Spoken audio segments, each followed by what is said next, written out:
Well, would you look at this? We forgot to mention a big important thing happening next week. We're doing our 2021 CHIEVIE Awards, Game of the Year type stuff, and we have a poll for you to vote in. So in the description is a link to this poll. Please go and vote. It'll also be posted in Discord, in the announcements, in podcast discussion. You can find it. Please go and vote. Voting will have to end next Tuesday. That is when we will record the show. So that is Tuesday, January 10th. And with that, I hope you enjoy this show.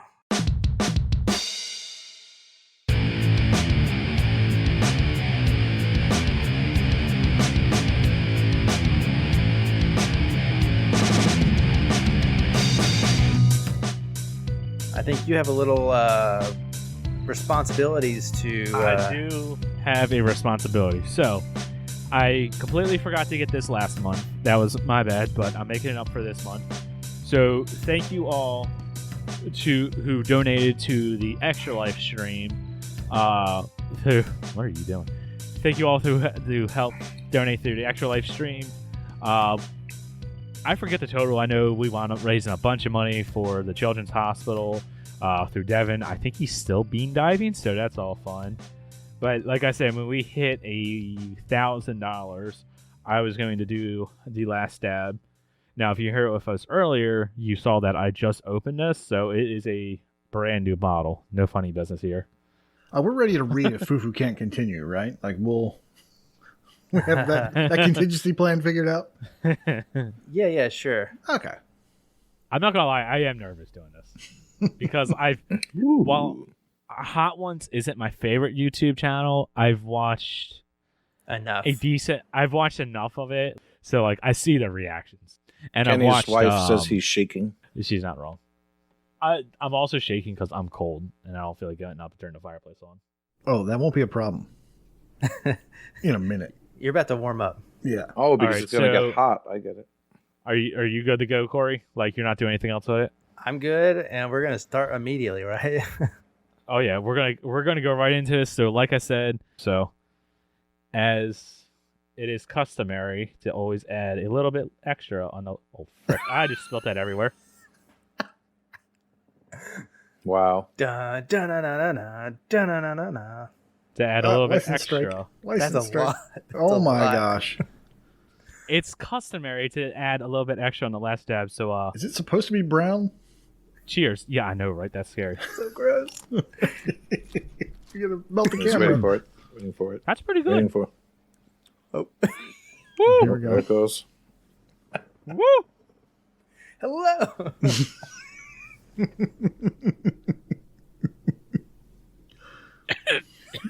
So what games you been playing, Kenny?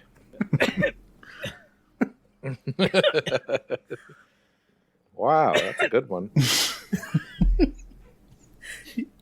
What are your goals for 2022? Look how the coughs are like cries.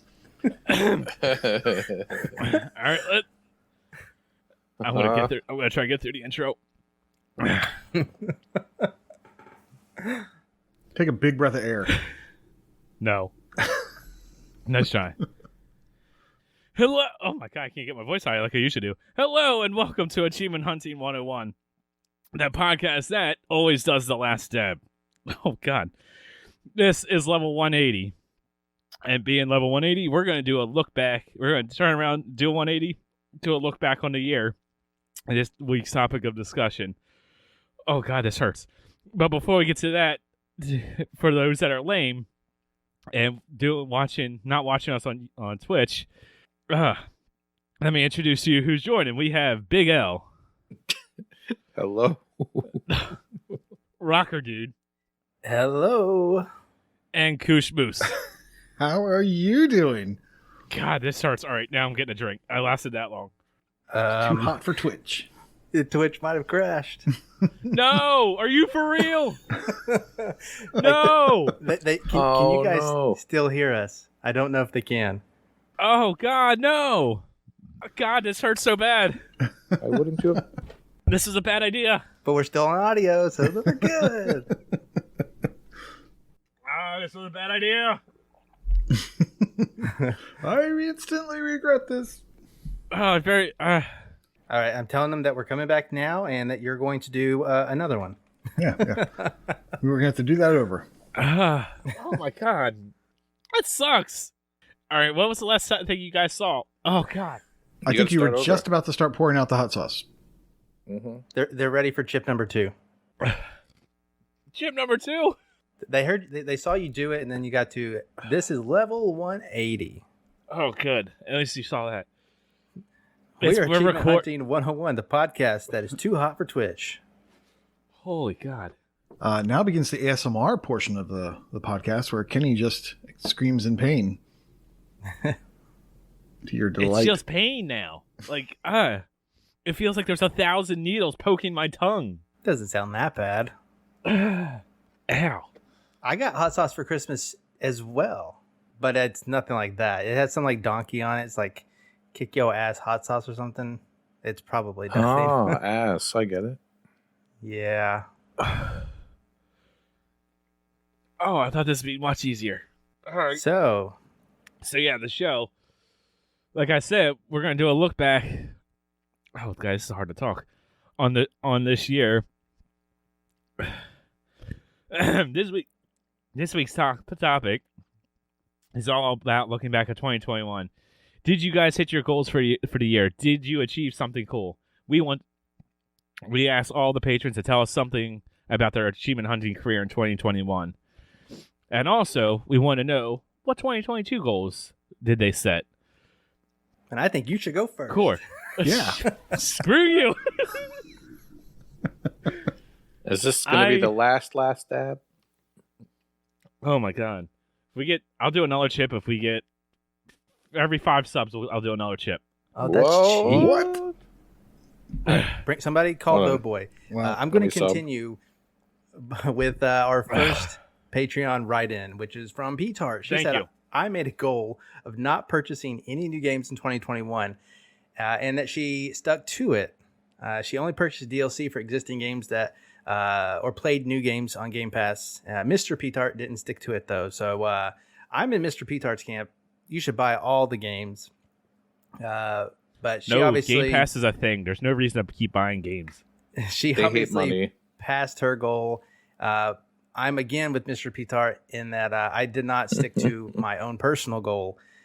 My goal really for last year was to hit position number 10 on the gamer score leaderboard for Metroidvania. And ultimately, I didn't do it. I got to 19th. Started at 29th, trying to get to 10. So I got, just over halfway there. At some point in the year, it's... There's your 5 subscribers. At some point in the year, I lost steam on the Vayner train, and you guys should be here live for these Twitch shows or watch the video. This one will have to be stitched together, but it's going to be good. Don't do it, Kenny. No. We'll do it on another episode.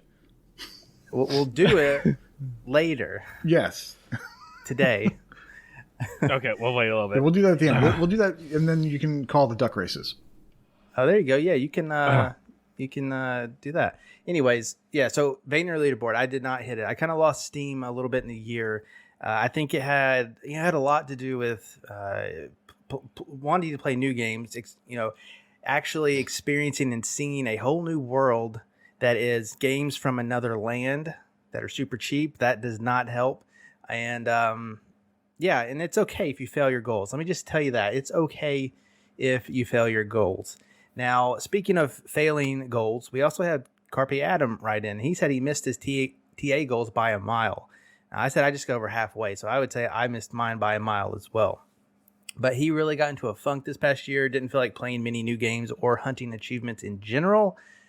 He hasn't decided what his specific goals are for 2022, but he does plan to participate in more community competitions and events. He's looking forward to the 2020 Tomb Raider, that event, because he was excited about the Year of the Assassin last year. So I'm right there with you. I just kind of talked about it. I kind of got in that funk with Vayners, and I'm still in it right now. Like I love Vayners, but like I got a lot of other stuff I want to play, and as I have experienced a lot of Metroidvania games, the variety is almost too great in an extent. Like, there's not that many games, but the point A to point B ness of Metroidvania is like they can vary so much. And I don't know if I care for some of them that have like really out there thoughts. Like, I'm trying to think right now of one that kind of stuck out. Batbarian.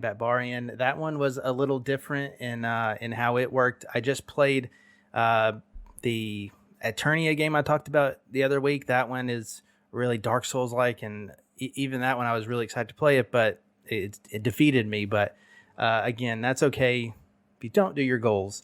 For me, for this year, for 2022, I put up a new goal, and that is to reach, it's a little awkward, position 162 on the TA leaderboard for roguelite. Now, very specific number. It is. I am currently position at least I was 1,229, and I'm going to get to 162, right? So top 200. I picked this number because as of that day, if nobody moved on that leaderboard, that would put me at about 50,000 TA for roguelites. So I'm going to put a little bit more focus on roguelites for this year. Obviously, that position will, that number that I need to hit that position will be larger. So it's kind of a floating goal. I may not hit it on TA, but really the underlying goal is 50,000 TA in the genre. And I don't know a way to track that in TA. Of course, I didn't look for it. But we'll see how I turn out in, 365 days and go from there. I've already started my first roguelite thanks to BCM, my random game of the month with Going Under. I'm already, I like it. It's good. I'm also hating it for its title update. and yeah, I'm ready to jump into rogue games, but I'm going to stick to the good ones, the ones that are rated a little higher than the rest, not going to dive in and dive every single one of them. So that's kind of me. That's P-Tart. That's Adam. So yeah. I think I'll join you in that roguelite one. Oh yeah? What do you got in mind? Please expand. Hades, I know I want to finish up. There's still some more stuff I want to do in that. Curse of the Dead Gods. I've been tempted to play it a few times. So I'm like, because I know you've mentioned about doing the year of the roguelite in 2022. So I'm like, all right, let's put it off till then. There was a few others I was thinking of that I guess you could say have been burned down my memory right about now, that have looked fun and I've just been kind of putting off, been wanting to try. We have a really good one coming up in Game Pass news later today. Don't know if it's your jam, but spoiler alert, Spelunky 2 is coming. So that's a big one. Spelunky is one that I've heard a lot of really good things about that I've never actually played, so I'd be willing to give that a try too. Yeah, I'm definitely looking to play the ones that you mentioned, and I just lost it. I cannot wait for you to play. Yes, Dead Cells. I'm looking forward to get back to Dead Cells. I cannot wait for you to play Hades. Yeah, I know I like it. I played a little bit. It is so good when it came out, just maybe to the first boss or not even. So yeah, I'm looking forward to actually experiencing that one. I'll say because I've enjoyed Hades so much, that playing more games of that style is just very appealing to me because I've just had so much fun with it, even if I'm not good at it. Like, I know I'm doing something wrong in Hades. I feel like I've done too many runs to not have beaten it yet, but I haven't quite figured out what that magic formula is. Like, I think I've done 40 or 42 runs of it. Oh, that's quite a bit. Yeah. And, like, I've got... I won't say anything, like any spoilers or anything like that, but I've gotten to what I believe is the final boss a few times, but I just can't quite kill him. So it's either I'm just not good at the combat or I'm not spec'd out correctly. And I don't know what I'm doing, but I really do want to do more in that game. I don't think I'm ever going to complete Hades because there's so much of it that is luck based, and I'm not about that. I don't got the 200 hours or something like that to complete Hades. You know, you may want to turn I do want to play. Kenny, real quick. You may want to turn on the option that kind of accelerates your. I don't want to turn on God mode. Don't you? Sounds like you haven't beaten it yet. I know that there's the accessibility mode. If I get to the point where it's just like I have absolutely I feel like I have no chance of doing this. I'm literally beating my head against the wall. I can't beat it. It's not like, oh, now it's a breeze. It's that every time you die, you get slightly more powerful. So it's incremental, and you're gonna, it's gonna be just like every other kind of upgrade. And there's a cap, right? Yeah, there's a cap. There's a cap. Yeah. So it's not going to be like, oh, I just walk in and I one shot, everything. Okay, that's true. Yeah, so you may want to try that. You've beaten it, right, Nate? I've beaten it. I think I've beaten the boss 2 or 3 times. You have to do it 10 times to get all the achievements and such. I'll ask you something off air because I don't want to spoil anything for anybody listening or Corey. I mean, sure. Yeah. Okay. I mean, I know you as much don't care, and it's not like the game is really story heavy, but what? Just in case. Well, it's very lore heavy. But... Yeah, it's more lore heavy. It's not like It's the best part. I don't know. I can't think right now. 2% each time. Nightwolf says 2% each time, so it's very incremental. Right. I mean, I definitely am getting better at the game each time through, but I just haven't gotten to that point where it's just like, oh yeah, I got him. Yeah, like you were saying, Corey, the yearly roguelites. I want to join you on that one. Yeah, I really like finding. Not that I found roguelite, but I really like pursuing smaller genres that are reasonable. Metroidvania, that's had its time in my life for the past little bit, and I'm definitely not leaving it. But something like roguelite is it's pretty good. It has 186 games, so it's actually more than Metroidvania, but in the grand scheme of things, that is pretty small. And I might even take a page out of Skeptical Mario's book and do roguelite plus platformers. I think that had like 30 games in it, combining genres. Oh, okay. I see what you're saying. I think you need skill for those games, though, Corey. Dandy Ace is a game I was thinking of. I just looked at that one. I will be returning to as well. And you do need skill, but you also get better the more you die, usually. Sometimes, yeah. Yeah, the Dandy Ace, that looked fun. Dandy Ace, and another game just came to mind that it doesn't look the best, but I still kind of want to try it, is Spartan Fist. That one I don't know about. I remember it being it's a cheaper one. Let's see. Who was the developer? Is that the one where you had really big hands? Yeah, Glass Bottom Games. I talked about this a while ago. They're also the developer who did Skateboard. Oh, yeah. I'll stay away from that one. Yeah. Yeah, it's one that I price checked. If it comes back on a sale, I'll wind up getting it. It's one that looks like dumb fun. But how about you, Nate? You got any goals or how was your 2021? You got any goals for 2022? Thanks for asking. Yes. Wow, I was specific. So let's talk about patrons. Let's hear what the patrons have to say, because that's really important. Legohead says, for 2021, I think I finished in the top 10 in Goal Getter and RTDL, which were my targets. For 2022, I want to get the golden 2.0 ratio, currently with a 1.91, he thinks. Get open games under 100, currently at 125. Get a bit better on some TAD leaderboards, at least the ones I track.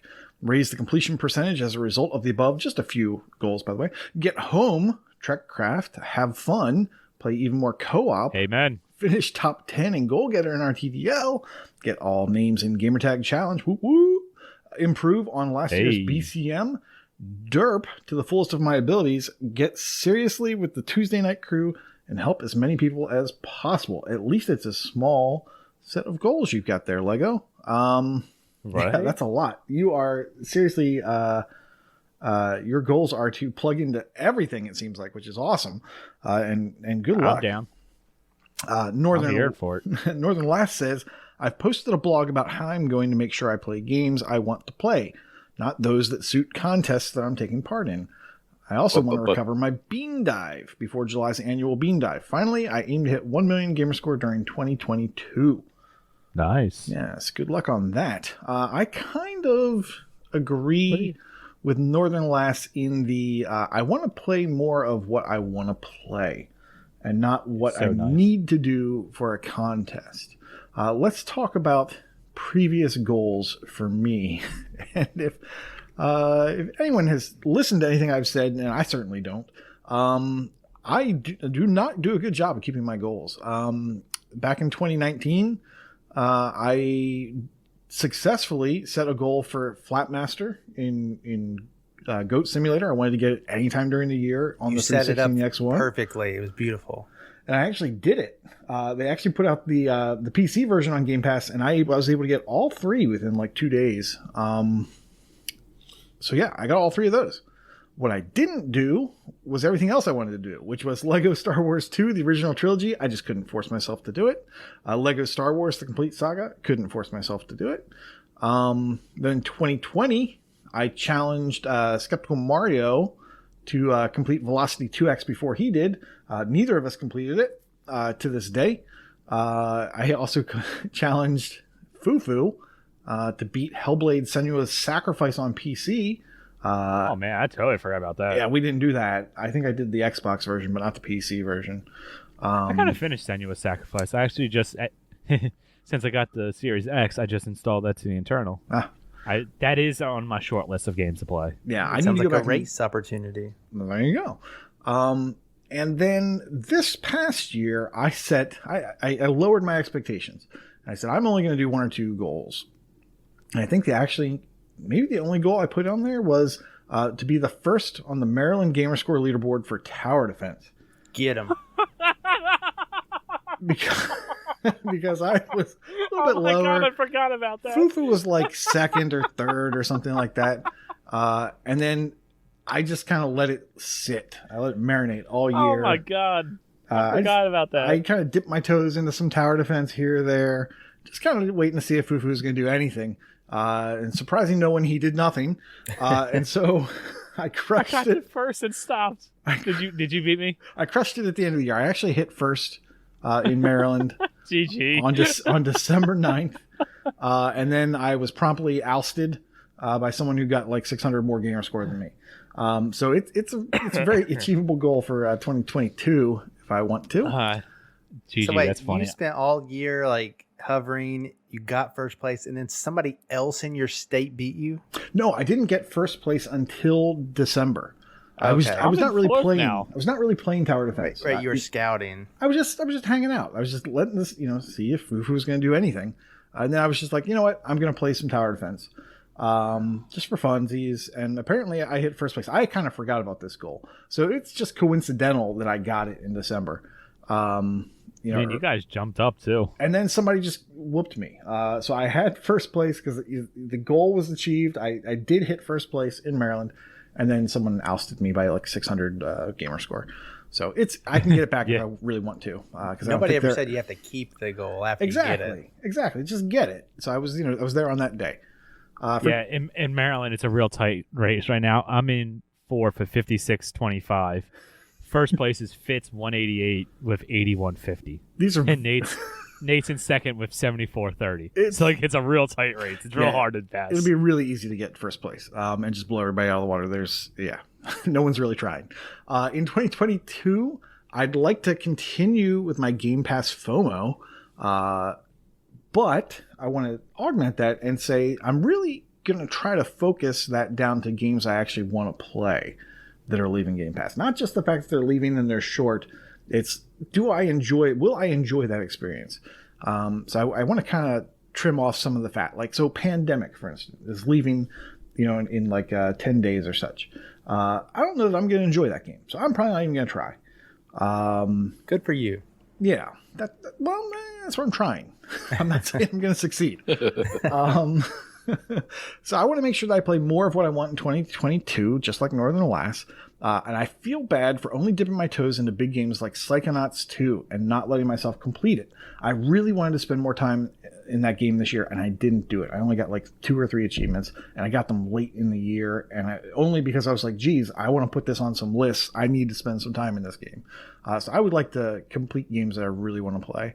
And when I'm done with the Game Pass FOMO, I want to use other contests that I'm just kind of dipping my toes into those contests to pick what I'm going to play. Because I've got a pretty big backlog. It's kind of hard for me to make the decision on what I'm going to play. So I'm going to look at things like the BCM Random Monthly. I'm going to look at the RTDL Scavenger Hunt. And if there's anything in there that looks interesting to me, and it's something I want to play, and it'll kind of just move me along in those things, that's what I'm going to play. And I'm going to try to complete it. And I also want to keep a focus on the community. So continuing with my weekly groups, but also with community grinds that just pop up. The Forza Horizon Forzathon grind was awesome. That was great fun. It popped up out of nowhere, basically. And got to meet and hear a lot of new voices, which is really cool. And I would like to experience more of that throughout the year. And I know I'm going long, but finally, I thought one last fun thing to do would be to... I like hearing when people say they can't get an achievement and then going and trying to get that achievement. That's I know that says a lot about me as a person, but I enjoy doing that. But I want to do it and kind of, do it at the same time as the other person. Make sure we both get that achievement. I've challenged 2 people. I have challenged Freemhole to get the If They Came to Hear Me Beg achievement in Halo Reach before the end of the year. He famously said that is impossible. He'll never get it. He accepted that challenge. So, like I said, TA calls it competitive. Such a good one. I call it cooperative. And my second challenge is the Mile High Club. I want to join the Mile High Club with Doughboy. You heard it here first. Good one. And if anyone else wants to contribute to that challenge throughout the year, I'll take a couple more. That'll be fun. As long as they're not ones that include like 200-hour grinds or something like that. But I think that'd be fun. Nice. All right. How about you, El? You got any? How are your goals for 2021? And you got anything you're playing for 2022? Balls and balls. How's that tongue feeling, Kenny? It's subsiding. It's like numb now. Oh, you gotta pop another one. All right. Well, first I'm gonna read some patron stuffs. Chewie on Ice said, I had my best year in every category apart from ratio, which I mainly put down to May's VCCCW Star Wars craziness. Other than that, it was a great year overall for me getting more involved in the community with some fun events that I ran and ones run by others as well. It was also cool playing some games for fun? No. With the Euros on a Thursday. That sounds like our joke. Great to chat and play games without the pressure to earn. In 2022, I look forward to more of the same, really. More delving into the backlog, more silly fun events and challenges, and more great times with the wonderful community. Aww. It's like nice Chewie. He comes out to play sometimes. And Arut Direct said, my 2 goals last year were to hit 75% completion with DLC and hit a 2.0 ratio. Wow. I got the completion percentage fairly easily, going from 70 to 75, despite 97 of the 141 games being new starts. As for ratio, he got close, going from 185 to 195, but didn't quite hit the 2. He's going to go for 80% for 2022 and 2.0 ratio again. I think you'll get it this time, buddy. As far as myself, I usually set goals every January 1st, but I forgot. So I'm glad that I have this reminder. I only hit 2 of my 5 goals that I set last year, which were hitting 25,000 achievements. Did you get that? Yes, these are the 2 I got. Hitting 25,000 achievements, which I got 3,400 achievements. this in 2021, and I hit 800,000 gamer score. That one I hit early. I hit that one in September. Was it that long ago? Yeah. I felt like you just got that. Yeah. Already up to 857. So yeah, the hits keep on coming. So the ones I failed were hitting 1.5 million TA, 75% completion, and 700 completions. So you're at 857 gamer score and you haven't hit 1 million TA? No, I play baby games. I play for achievements, not for fun. Don't you pay attention to anything I say? Wow. I know. I have 1.4 million TA. I mean, I have a 1.6 ratio. It's not the worst in the land. But I went from 559 completions to 682, so I was close to the 700. But for 2022, I guess I'm going to be on pace to hit 1 million gamer score as well. Shout out Northern Lass.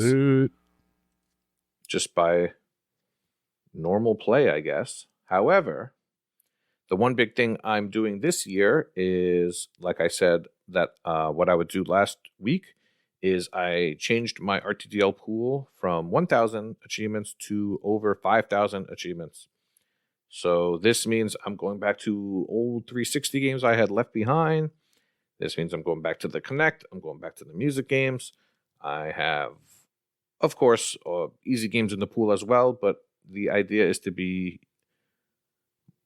go back to some old games I've left behind and to find some new adventures as well. So I put stuff in my pool like the Resident Evil games that I've been sitting on and stuff like that. I also echo what Carpe said. I want to do better in the Tomb Raider challenge because I didn't play an Assassin's Creed game until December. So as luck would have it, I want to put Tomb Raider Legend on my RTDL for this month. So I look forward to getting to that one. It kind of plays and looks pretty bad right now, to be honest, especially after the new pretty ones. Old Tomb Raider games do not hold up. Yeah. The reboots. Oh, yeah, the old ones do not hold up. Yeah. The old ones are beautiful. Yes. The new ones are fantastic. Yes, the new one's trilogy, nice. fantastic. But old ones, But I bought that game at like 360 launch, I think, Tomb Raider Legend. Or some close to its launch. And I have Tomb Raider Underworld. So yeah, my goals are to, as much as I'd love to stick with one thing, I don't think that's going to happen. I'm going to be jumping all over the place with a bunch of games, kind of like Corey style. Yeah, and, baby. But you guys get to play the new games and tell me how those ones are. Can't be bothered with new games. Come on now. Will do. Although I am looking forward to 4 or 5 games coming out in 2022 that I guess we'll talk about next week. So I won't talk about them this week. Too early to be excited about new games. Not with that attitude. Right. There's a few. All right. Well, I guess I'll go now. I'll read out 2 patron responses. KT Echo says, since I started seriously achievement hunting in 2019 with the release of Kingdom Hearts 3, good one to start with, 2021 saw me hit my first 100,000 gamer score milestone. Ever since, I have been going back and trying to clean up all my old games, ranging from the Rock Bands and Assassin's Creed series to wonderful time sinks like Gears of War, Bad Company, Grawl, etc. Good list and good idea. I like that. Here in 2022, I've completely fallen down the rabbit hole with overall goals of keeping a 2+ ratio and hitting over 80% completion. Good luck. I am also hoping to fully complete the Better Completions Matter contest, hitting every bonus, every random game, etc. Pretty excited for the new year of gaming, even if my girlfriend isn't as thrilled. Happy New Year's. Happy New Year's to you too. Oh, come on. Yeah. I mean, completing the BCM stuff alone is That's a tall goal. order. Got some lofty goals there. And then Jay Black, he made 2 goals for 2021, hit 60% completion and to get 100,000 gamer score for the year. Then he goes on to say, I got the 60% completion back at the start of September and got my first ever FuF, which is the 100,000 if you don't know, on the 28th of December. Or 29th of December. I could have got it earlier by crushing rats or zits, but I wanted to keep working on started games. That's the way to do it. As for 2022, I'm going to try for another FuF. I'd also like to keep raising my completion percentage, but every percent takes almost 280 achievements, so trying to create a goal target is difficult. Also, after creating a goal in 2020 to beat Kronos' gamer score, this might be the year. He's just over 27,000 ahead of me, so he better look out. Ooh. Gauntlet has been thrown. I think you can do it, Jables. Take Kronos down. Yeah. 60% completion with 100,000 gamer score. That's two really impressive goals that you've managed to do there. Yeah. And TA does Mental Night. Oh, Guido. Oh, I was going to say that I loved what Nate did with challenging people to get specific achievements. But one thing TA doesn't seem to have, unless I missed it, is to challenge someone to overtake them in a specific genre. So, for example, if I wanted to challenge Corey to overtake him in Metroidvania TA score, I don't see that ability. I think I could just do the TA score, but not the genres. Yeah. So I've been trying to hit up Rich to ask him about that. Unless I miss something, let me know. But I don't see that option because I kind of want to. I kind of want to challenge Elroy to beat 'em ups. Gotta say, it's kind of what I want to do. Oh, that'd be fun. Yeah, it's kind of. If what you I take do. it to Rich, don't tell him we sent you. He likes me. I mean, that's not true, but it sounded good. Tell him somebody else sent you, like Wakapeil or something. Oh, and Mental Night, the nice guy. A FuF is 100,000 gamer score in a year. It's official. It's on the internet. Yeah. It's on Urban Dictionary. Yeah, as far as for me, though, I don't really set too many goals. 2021, I didn't really set any real goals. 2022, like I said before, I want to play some of the roguelike games. And I just want to keep going with the first-party Xbox games, like just nailing all of them out that I haven't played yet, like Senua's Sacrifice. Like I said, that's on my short list. I played through all the Gears games, last year, earlier this year. So anything else that first-party Xbox, I want to play. Like I know we have a couple coming up, so that's pretty much it. I just play games that I enjoy, play games that I like. No crazy goal of completing Halo Infinite in the year? No. Oh, come on. It's the doable. problem with trying to do that is more likely not there's going to be like in 6 months like a massive title update or something like that, and also Lasso is a thing. And I've never done a Lasso. I don't really much want to. As much as I would like to complete like Master Chief Collection, it's I don't want to do Lasso. I think you could do it. I believe in you. I know I could do it.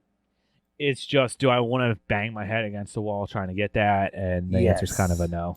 You do. You're also talking very well for that last dab. Maybe a little too well. It's a little too rough. I'm not gonna lie, that thing like woke me up. I'm like awake now. Oh, before you were saying it was fake. I was falling asleep before. I was very tired waiting for people to get in here. Now I'm wide awake. Oh man. But yeah. I guess that's the goals for last year, goals for this year. Should be a good year. If you got any goals that you're trying to set and for some reason you're not here in Twitch chat with us, post them in Discord. Talk about it. Let's see what we got. I have one for Koosh. You got one for Koosh? Ooh, complete every Game Pass leaving game. How dare you? No. If it was a Game Pass segment, that would be a great segue, but it's not. I'm going to fail that immediately because Warband, whatever, is a horrible game and it reminds me of Chivalry. I will never play it. Oh, no. here we go. Not to get into Game Pass, Warlord. but like they gave us a late announcement, so we have Do it 11 now. days to Let's do it. to do. There's probably 3 to 350 hours worth of completions in there. Eef. That would actually be a fun challenge. That's worth doing since it's the start of the I the disagree. year. That's like No. chasing fires. No, the no, no. whole For year. Nate and anybody else, whoever can complete the most leaving Game Pass games. I think it's more. How about horse? Like if I complete a game in Game Pass, now you have to do it. Nah, I would be down for that. I think didn't Mario have something like that? The part of FOMO or something. Yeah, he did have Did he? FOMO where he was kind of tracking that a little bit. that would be the problem is trying to track it. Or But if someone would be Mario willing to Mario track it, that might be fun. has been doing that, or at least was doing that for games leaving Game Pass. Well, there you go. Yeah. It's already being done. It is a good idea. Mm-hmm. I'm just not the first to think of it. All right, but let's get into the game showcase. I'll go first, mostly to try to get this over with because it's very meh of a game. So I decided to try out one of the weirdest games, the Space Warlord Organ Trading Simulator. Now, with a name like that, I kind of wanted to try it out just to see exactly what it is. And it is a management game, and like the name implies, you're trading organs in space.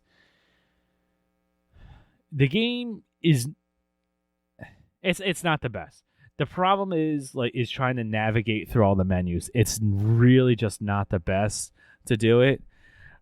Essentially, what the idea of the game is, you have different customers, I guess you can say, that say, hey, I need this organ, whether it be a heart, a liver, their nerve clusters, or even their soul. They need something like that. And you have to buy it, and then you fulfill the request. But now the idea behind this is it's more of in line of like a stock market, to where it's not like, oh, I can just buy these stuff and whenever I find a customer, I sell it. It's there's like a button that says trade, and that starts like the day trading, which is basically like a 3-minute period or so. And you just have to complete as many requests as possible in that 3 minutes, trying to nail down as much as possible. I mean, that's pretty much the game. There's really not a lot here. Like, there is a stock market, so like you can buy stocks in different organs and then sell them for higher prices later. You know, it's literally just like the stock market. But yeah, that's basically just the game in a nutshell. How long did you play the game? About 40 minutes or so. Yeah. Was it fun? Let's see, man. Seems like the Not perfect really. game to showcase your Series X. It's definitely not a game to showcase the Series X. It was just one of those games I had downloaded. It's just like, all right, let me try this stupid game. The reason why I did want to kind of point this out is it's kind of an easy gamer score game in that none of the achievements are really all that difficult to complete. TA says 2 to 3 hours. Yeah, I guess it's about a 2 to 3 hour completion. It's really not going to take you that long. In my 40 minutes, I've unlocked 10 out of the 15 achievements.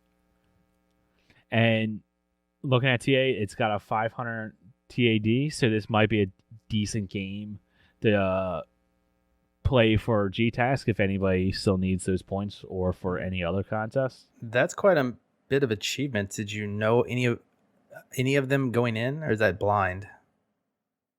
So a couple of them were blind, and then I decided to take a look, since this isn't like, you know, a story-based game, and I'm like, all right, what can I unlock here real quick? And a lot of them are achievements that you really probably wouldn't get. Like, for instance, you have your cargo hold, which is where like you store all the organs that you've bought, and you have to play with one of them 10 times. And then there's another achievement to play with organs 704 times. So essentially, I just sat there and spammed the A button, because that's all. When I say play with it, that's all you have to do is just press A on it. I just pressed it 700 times while I was sitting here doing something else, reading or whatever. And then, like, there's achievements for, completing 50 requests. That's really not that difficult to do either. Earning X amount of reputation, X amount of money. It's a very straightforward, very easy list. And quite honestly, looking at the achievements that I have left, I don't even know if it really would take 2 hours to do, but I don't know. There's one in here I don't know the specifics of, so it might take a little bit longer than I'm thinking. But yeah, just kind of a straightforward, very goofy game. I think what's a little bit off-putting to me, like if you're on Twitch with us and you're watching this, is kind of the aesthetics. Like the font to it is a little bit difficult for me to read at times, like since you have to be real quick, like you can see how there's a timer, so it makes it a little bit more difficult to do.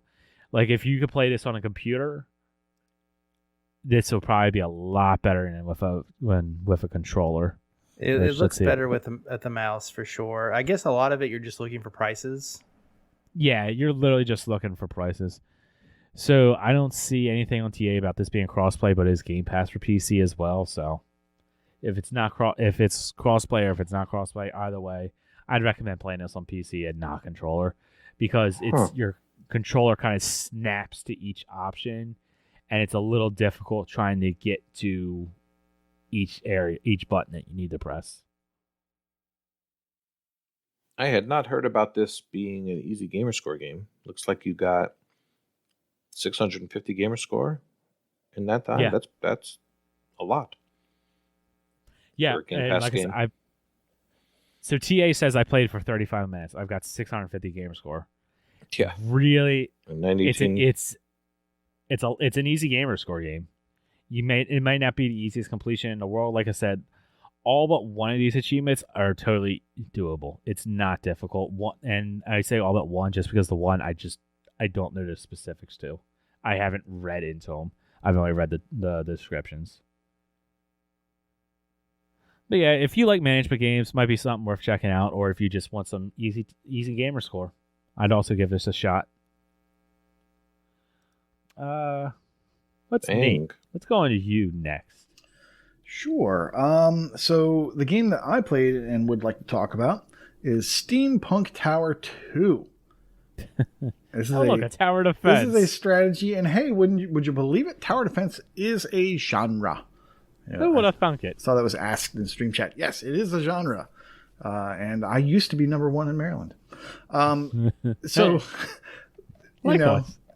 this game, Steampunk Tower 2 Converge, just happened to be on my RTDL. I had not started it, but I owned it. Did I start it? I might have gotten one achievement.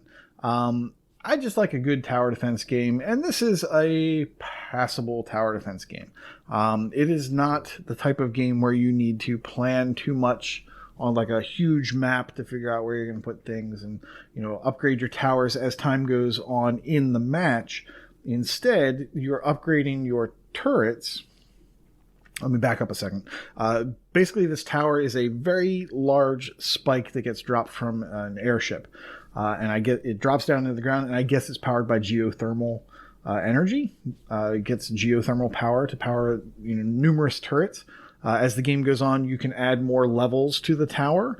You start off with, I think, 2, and then you can expand up to 5. So with five levels, you can have 10 total turrets on the tower, and so you'll be defending against both the left side and the right side. Sometimes the screen will switch and you'll attack like a very large enemy or a very large wave just on one side. You'll be defending the tower against them. There are 5 types of turrets, and you can basically upgrade them along two paths. There's like a kind of a damage path and like a speed path. What I recommend doing, and this is totally up to your play style, is maxing damage and maxing things that generate steam. As your weapon fires, it slowly builds up steam pressure. And that steam pressure will allow you, when it's completely full, to do some sort of a special, all-out magic attack with that turret. So, for instance, let's just say the machine gun turret, right? It just fires continuously. As you do that, the ammo runs down, but the steam starts to build up with each shot. When the ammo runs down, you can let it reload naturally, or you can move it into the center of the turret where ammo regeneration is accelerated. When you go ahead and use its super ability or whatever, it shoots super fast. And there's a rocket, there's your buzzsaw, there's your lightning, and then there's like a rocket launcher, so it'll shoot out little missiles. And then there's also like a cannon, so like a heavy shot that can fire. And like I said, you can upgrade those different ways if you just want to do like I think the cannon has area of effect damage, splash damage. So there's a little bit of customization. If you don't like a turret, you can scrap it. You cannot change the upgrade. You have to scrap it completely. You will get most of your resources back, which you can then apply to a brand new turret. There are multiple challenges on the levels that will reward you with a unique turret. So that could be a special... Well, in fact, there's one really special turret that is like a lightning generator. And that one you can upgrade. But those special turrets, once you upgrade them, there's no way to take back those upgrades. So make sure you know what you're doing, or think about it a little bit, because you will not be able to disassemble those and then rebuild them. That you just can't change them at all. Don't worry, you're not going to delete them. You just can't change them at all, and you're stuck with them. But that lightning generator, you basically put it in the bottom of your tower, and it will just randomly strike lightning down on the field, stunning enemies, but also doing damage to them. It's really nice once you get that one. So yeah, it is a fun little tower defense. Each game or each match takes 5 minutes, something like that, 4 to 5 minutes. Waves range from 1 to about 5. There are 4 or 5 boss fights interspersed throughout the game. My major criticism here is that the game just seems to take forever at the end. Like I'm done with the game.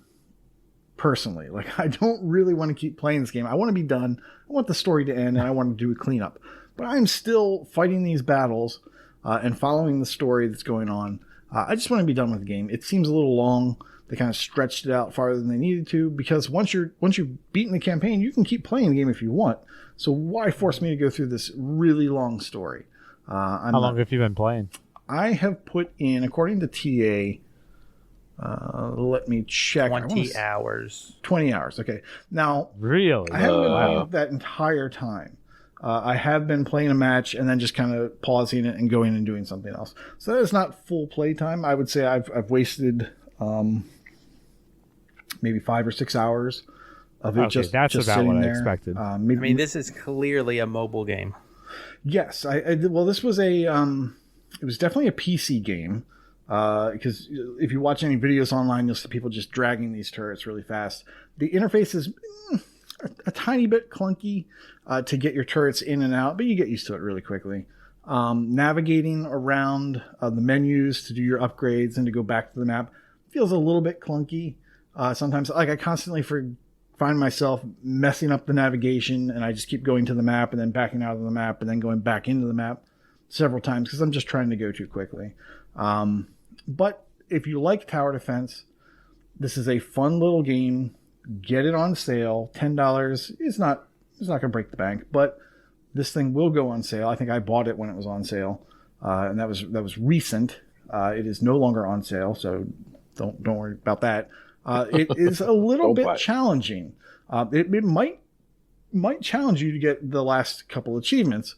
Completing all challenge levels. The challenge levels are fixed. You go in there with fixed sets. You have these 3 turrets. They're upgraded this particular way. You have this many special powers that you can use.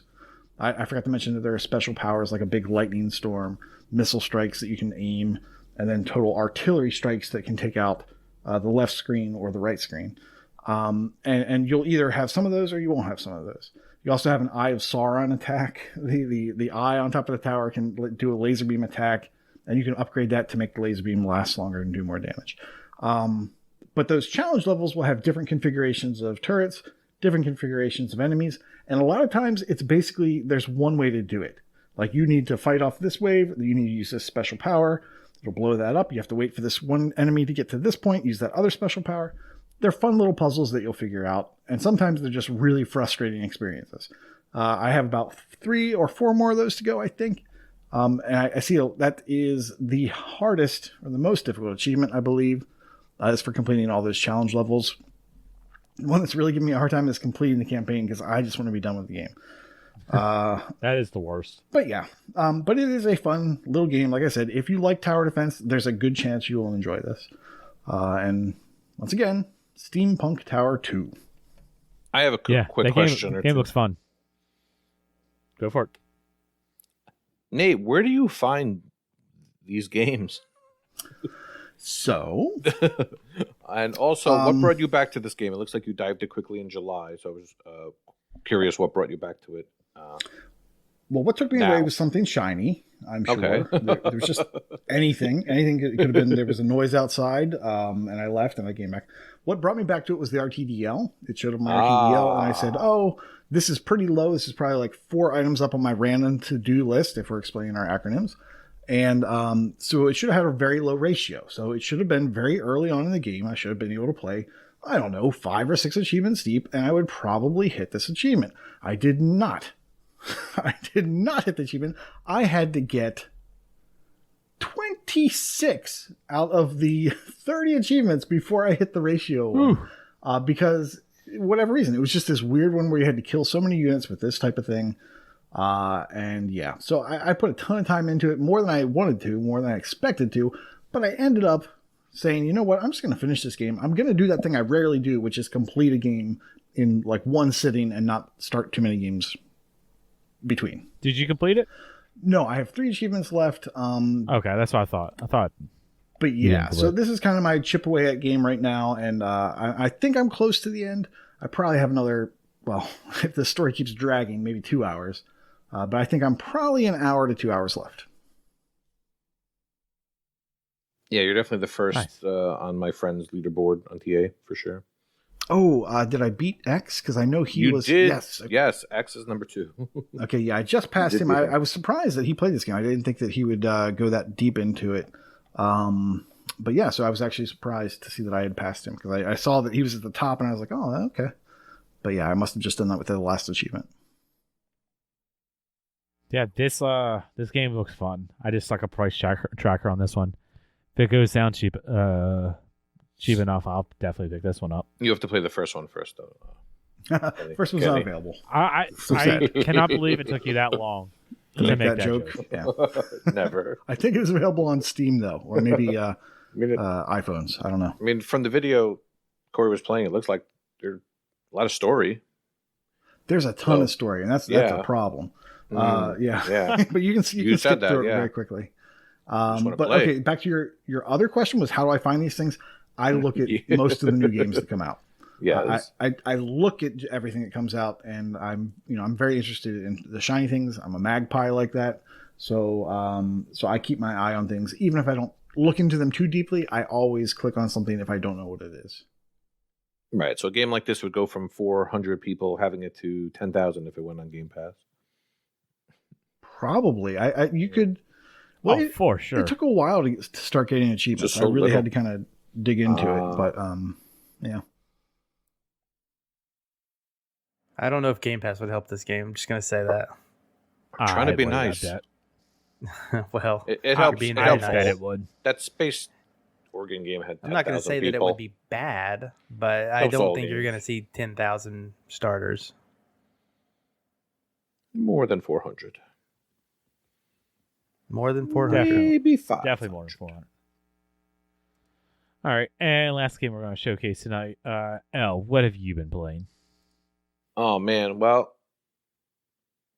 I had to bring a baby game to Corey's attention.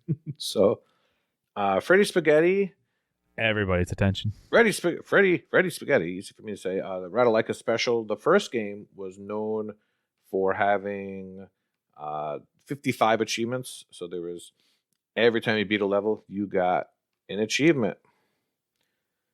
And in the second game, all I really wanted was more of the first, because I enjoyed the first game, even though the controls were a little wonky. But the second game, the controls were actually better. It controlled better, but there's only 40 levels. And I don't know, I hate to say this for a baby game, but it's actually too easy. Most of the levels are just walking to the finish, or a quick jump up the stairs or down the stairs. What's the problem with that if it's supposed to be a baby game? Because I actually enjoyed the gameplay. The first one had a lot of, you control it by alternating left and right to walk. And if you hold them both down and let go together, you jump. Mm-hmm. So the first one was a little bit harder. And this one, I don't know. There's a cutscene between every single stage. Wild. Yeah, they actually have a story. And it takes place at the workplace. And Corey's about to see something that might look familiar to him. I'm catching it. It is heavily themed on The Office. So look, there's even a stage to knock down the... I mean, you sold me on it at that point. Chili pot. The gameplay looks terrible. So the intro is pretty great. The first level, you just walk to the exit, and then you have to smash into these machines for the second level. So the only level that gave me a little bit of difficulty is there's a clever one where you're playing ping pong against another person. So you have to smash into the ball, and then it comes back to you. But they do this stage 3 or 4 different times. The only difference is you have to hit the ball more times each. So, I don't know. I really want to recommend this game. But I actually prefer the first one. Game. It is a baby game. Yeah, if you want to fast forward to the video and check out some of the varied gameplay. But, so this game has 40 achievements. And I actually thought that... Oh, here's the ping pong. I actually thought that since it's a Ratalaika game, that you only got achievements for the first 40, and I said to myself, all right, I'll keep playing once the 40 levels are done. Nope, the game ends after 40 levels. So, I don't know. If you want a quick and easy game, it is 5 doll hairs, just like the first one was. Riveting gameplay. Isn't it riveting? You jump around a fish tank, smash into the fish, and yeah, you get a quick achievement just for doing that. See, it's over. 30 seconds, done. I have another. Well, that's the most important part. I have another question. Since I'm not up on the cool lingo, when did stocks start being called stonks? Oh, And why? that's And like why? 6 years ago? I think it was an Animal Crossing deal, maybe. Really? It was before that. It's been like 6 years or something. It's been a couple of years. It's like a meme thing. I had heard it before this let's game, see. Echo, but I had to ask. It became a mainstream meme in 2019 and 2020. Was it that long ago? Or that short ago? I thought it feels longer. I mean, that's what the internet tells me. Okay. Yeah, my son's like, that's just what they're called, Dad. Because I came to him for the for the question. Oh, KT Echo is telling us it started in 2017. Yeah, apparently like that the answer very better. first sighting was Oh. 2017. Yeah, I'm going into Okay, the so I was a lore year now. off. From the GameStop dilemma? No. No, that was a year ago. That wasn't in 2017. Yeah, Know Your Meme says it's much older than that. So You were such a boomer. much older than 6 months. Sorry. I am a lot of things, yes. Game Stonks was almost exactly 1 year ago. Was Wow. it really? Yep. Oh my gosh! I can't Couple believe that's days been a away. year. Oh, but Nightwolf says it refers to bad financial decisions, so it's not used seriously. Well, yes, I know it's not used seriously, but okay. So it's a bad stock decision. All right. Well, that was Freddy Spaghetti 2. I hope to come at you with a much better game in 2 weeks when Game Showcase resumes. It'll probably be like the next Zit. Maybe. All right. Well, until then, let's tell them what's on sale or what we have recommended. Nate, you have all kinds of tabs. Oh my open gosh! right Yeah, now. I've apparently stolen. Holy crap! I've apparently stolen everyone's idea because I know you guys agree with me on these. Deployment. Oh, I was $1. going to say that one. See, there you go. This was L's that I stole from him. Deployment, $1 down from 4. This is loosely called a shmup. It's 0 to 1 hours. I don't even remember this game, but wow, that's cheap for 1,000 gamer score. I remember. Did the we play achievements this? they didn't unlock for me. Oh yeah, I had a Oh. hard time diving it. This was the so I game gave that up on Corey sucked at. I remember this game. This game's an easy Yeah, game. $1. I remember get people it. had problems with it. I did not. I did not have a problem with this. Yeah, this was easy. Maybe one achievement For was $1, weird. you have Yeah. to get it if you're an achievement hunter. Exactly. As an achievement hunter, this is $1 for 1,000 gamer score. Go Assuming they nuts. unlock. Second, I had problems with them unlocking. Oh, okay. Second up is Infinite Beyond the Mind. This is $2 down from 10. How do I find these games? Elle asks. Well, I look at the sales. I mean, I don't know what it is. I click on it. This is a platformer. I also sometimes look at the achievement list. This one has multiple endings. So if any of these things offend you, walk away right now. It has a speed run. I'm know out. That bothers people. It has an achievement for completing the game with a certain kill count. Being beneath, I think, 500 kills to complete the game. There's an achievement for a high kill count, so like 1,500, I believe. Just some stats for you to let you know, whether or not you want to invest in this stonk. There are 23 starts. There's 1 completion. There's I not feel much. like you've talked about this before. Maybe. I don't know if we've talked about this one before, but I bought it a while ago. I recognize this art. I bought want it to a play while now ago. just because of all that stuff. Yes. I tested it out today because I did buy this a while ago when it was on sale. I don't know if I got this good of a deal, but it plays like an NES platformer. So, you can double jump, you can air dash, you can dash on the ground. You have a basic sword attack, and I don't believe it upgrades. I really felt like, man, if this game just had upgraded attacks, it could be a whole lot better. But it plays like an NES platform, like kind of smash and bash. I'm pretty sure I just coined that term. I think it's fun. I think $2, cool. Yeah, why not? What do you say, Waka? You want to race?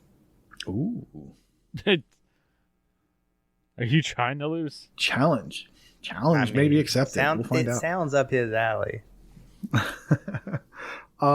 Let's talk now about episode or level 144.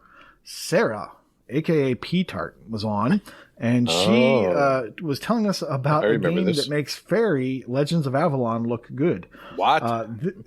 This is Light Fairy Tale, episode 1, $5 down from 10. It's roleplay, turn-based, 5 to 6 hours. And then Waka says it's the horniest RPG I've played, and its sequel are discounted. So awesome. So let's talk about that sequel. Sign me up. Let's go. Let's talk about that sequel very briefly. It's Light Fairy Tale episode 2. It's $7.50 down from 10, and it takes about 4 to 5 hours. If you've played the first, you must see what happens to these horned up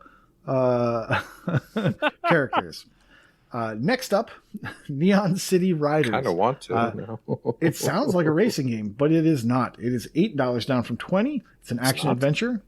It has 65 starts. It has 4 completions, so you know it's completable, and it looks interesting to me. I am considering this one. And finally, Obey Me, $10 down from 20. No. It's a hack and slash with 260 starts and 1 completion, and it looks kind of interesting. So that's what I do. I click on things I don't know. If they look interesting, I talk about them, or I put a price check on them. Yeah. Or he just You straight should buys just them. not click on them.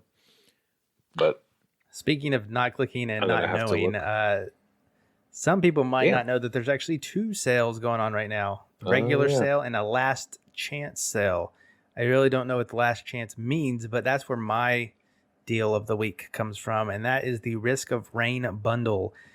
Being into roguelites, this one actually is rated pretty highly, got positive reviews, and it contains both Risk of Rain and Risk of Rain 2 for $7.50. It's 2 games that are supposedly good, pretty cheap. Pretty cheap. Ooh, all right. Is there a Risk of Rain? You have my interest. I think Smitty or someone said Shenmue 1 and 2 are $6 for the last chance sale. That's a good grab. I hope it's not the last chance because they're about to get delisted. No. All right. Well, You should do the last dab again. We're waiting for the ducky race. All Stick around for the right. ducky race, and I'll do it then. All right. If you don't want to buy anything, Games of Gold has you covered. We've got on the Xbox One side, available January 1st to 31st, is Neuro Voider. Yeah, about this? I'm going to avoid that one. It's a free game. Oh, I've roguelite. never heard of it. So, Oh, really? Twin stick shooter too. Roguelike shoot 'em up. wait, you're for Pass. Mm-hmm. Yeah. It says. real? Cool. All right. Cool. And then available January 16th to February 15th is Aground. What's up with that one? Know nothing about that one either. But then on the Xbox 360 Sandbox. side, Oh, it's a mining game. Great. no thank you. January 1st to the 15th, we have Radiant Silvergun, which I think there was some people in Discord was saying that this was actually a pretty decent game. It was a Sega Saturn nothing. classic, Oh, okay. but I it know nothing is about it, known never for heard of it. being hard as hell, along with its All right. Ikaruga. Hard. The nine people who had a Sega Saturn they might agree with you. I have no idea. It's true. Hard Avoid. I'll download it, but it's free, so thank you for that. And then also on the 360 side, January 16th to the 31st, Space Invaders Infinity Gene. You know, I was really surprised this month because this might be the first month where when I saw it, I knew zero of the games. Looking back at it, I've seen Right? the artwork for Aground, but I didn't really know it. But this one is just like off the wall. And you would think that out of the 12 months of the year, perhaps your best month should be January, a mere 1 week after Christmas, You would think. only to be followed by December. But that's just me. Yeah, I mean, look at it. Games of Gold, their little propaganda image, with $53.96 in value. Yeah. So these 4 games don't even add up to the price of a new, AAA game. Well, that part I don't care about.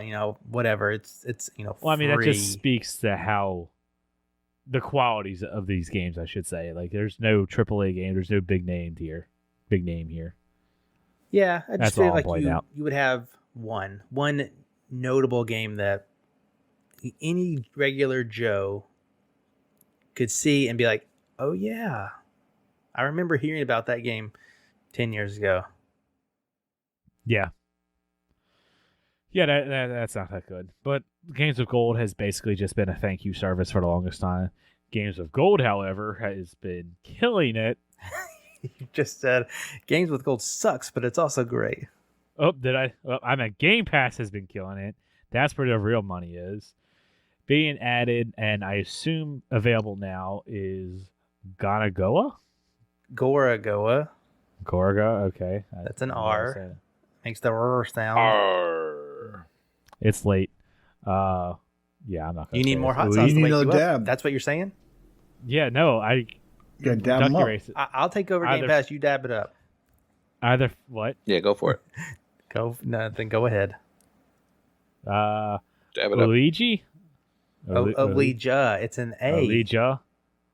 I don't know, man. I don't know how it's pronounced that. I know got this next one, the pedestrian. Oh, very good. That is correct. All right, I assume they're available now since there's no date next to them. Correct. And then on January 6th, Which they've released. It is out now that you're hearing this. Mm-hmm. Unless you're in Twitch chat with us. They don't count. Ember,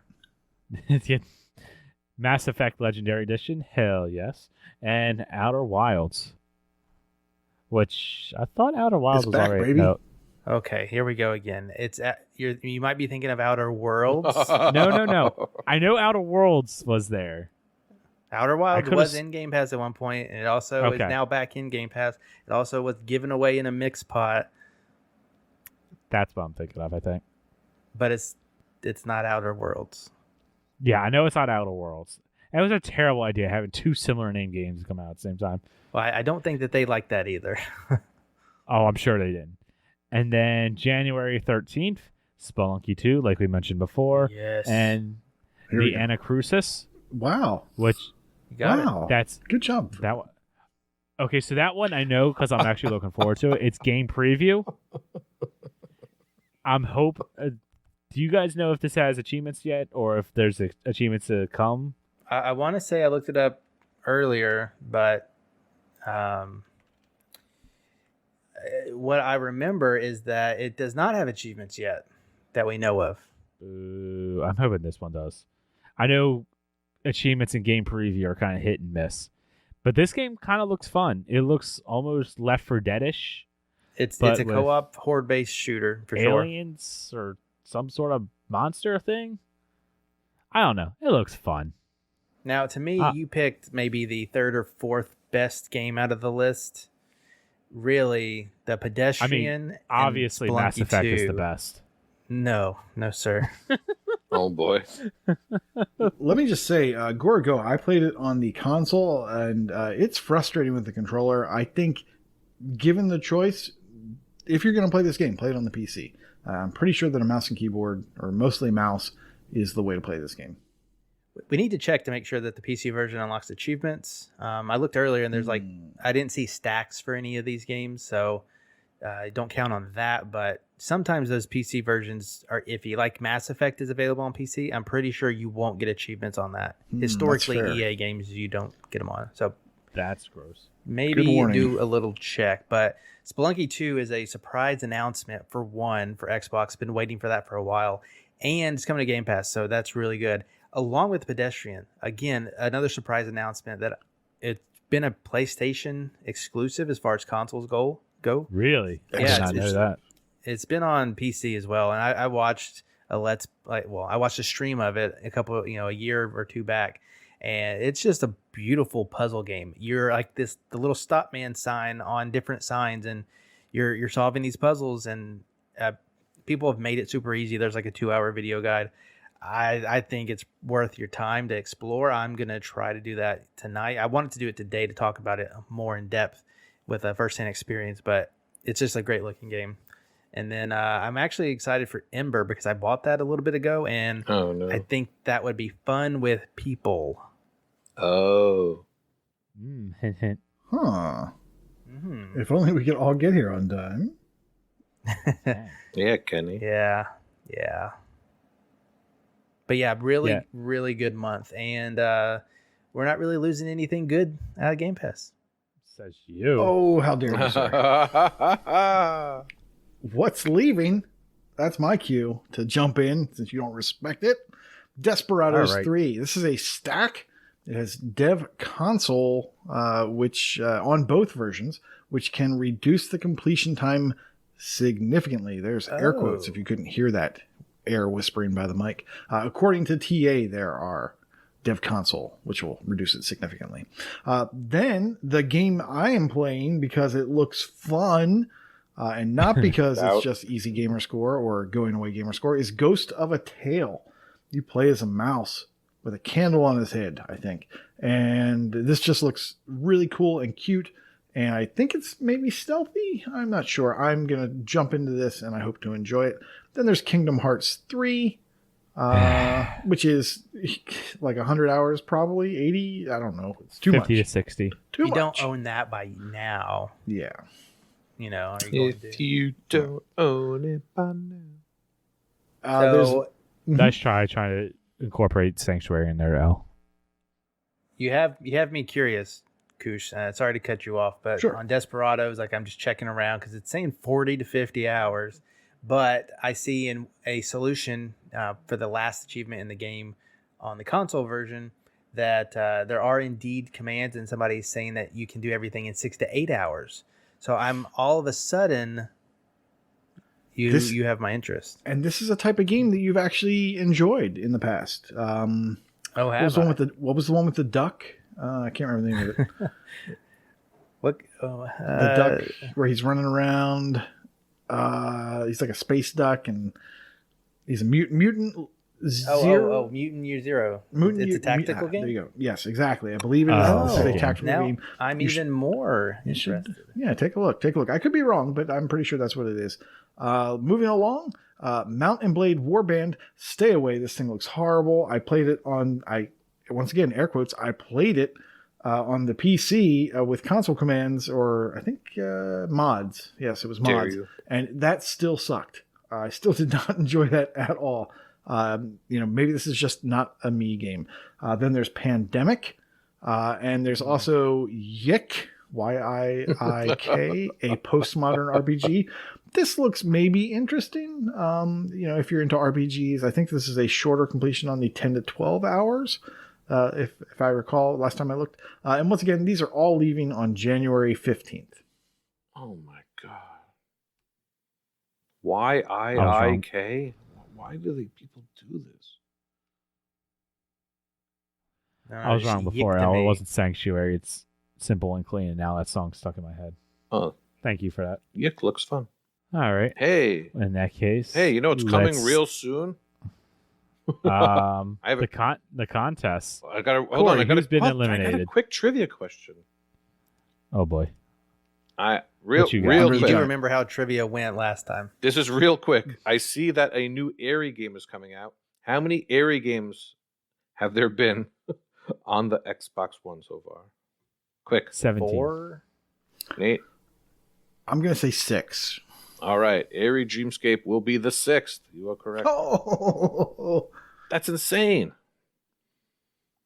Why is that insane? I don't know. There's just 6 of them in the last 2 years. They're known for their games. They're known for their easy gamer score. I have never played any of them. yeah. I think they're basically all the same game, right? Because Epic Sir games, you can't game share properly. Because, so no bueno for them. I mean, surely none of my friends. Okay, Mental Knight, MDP, and Nigo, Ross, they've played every single one and completed it. Wow. Game confirmed. Congrats, I guess, guys. You got another game coming out. All right. All right. Now time for the losers in GTAS. No. What else do we got there? Let's see. Definitely not trying to procrastinate for any particular reason. Go ahead, Corey. Damn it. All right, it's that time of the week where we salute our fallen soldiers. We have lost Big Elliot, No. Neo 21, Chewie on Ice, Simpso, and Logic Slayer from the individual competition. From the team side, we have also lost Enigma Gamer 77, Prue, and Princet. What a loser. Come on, Prue. Come on, L. I know.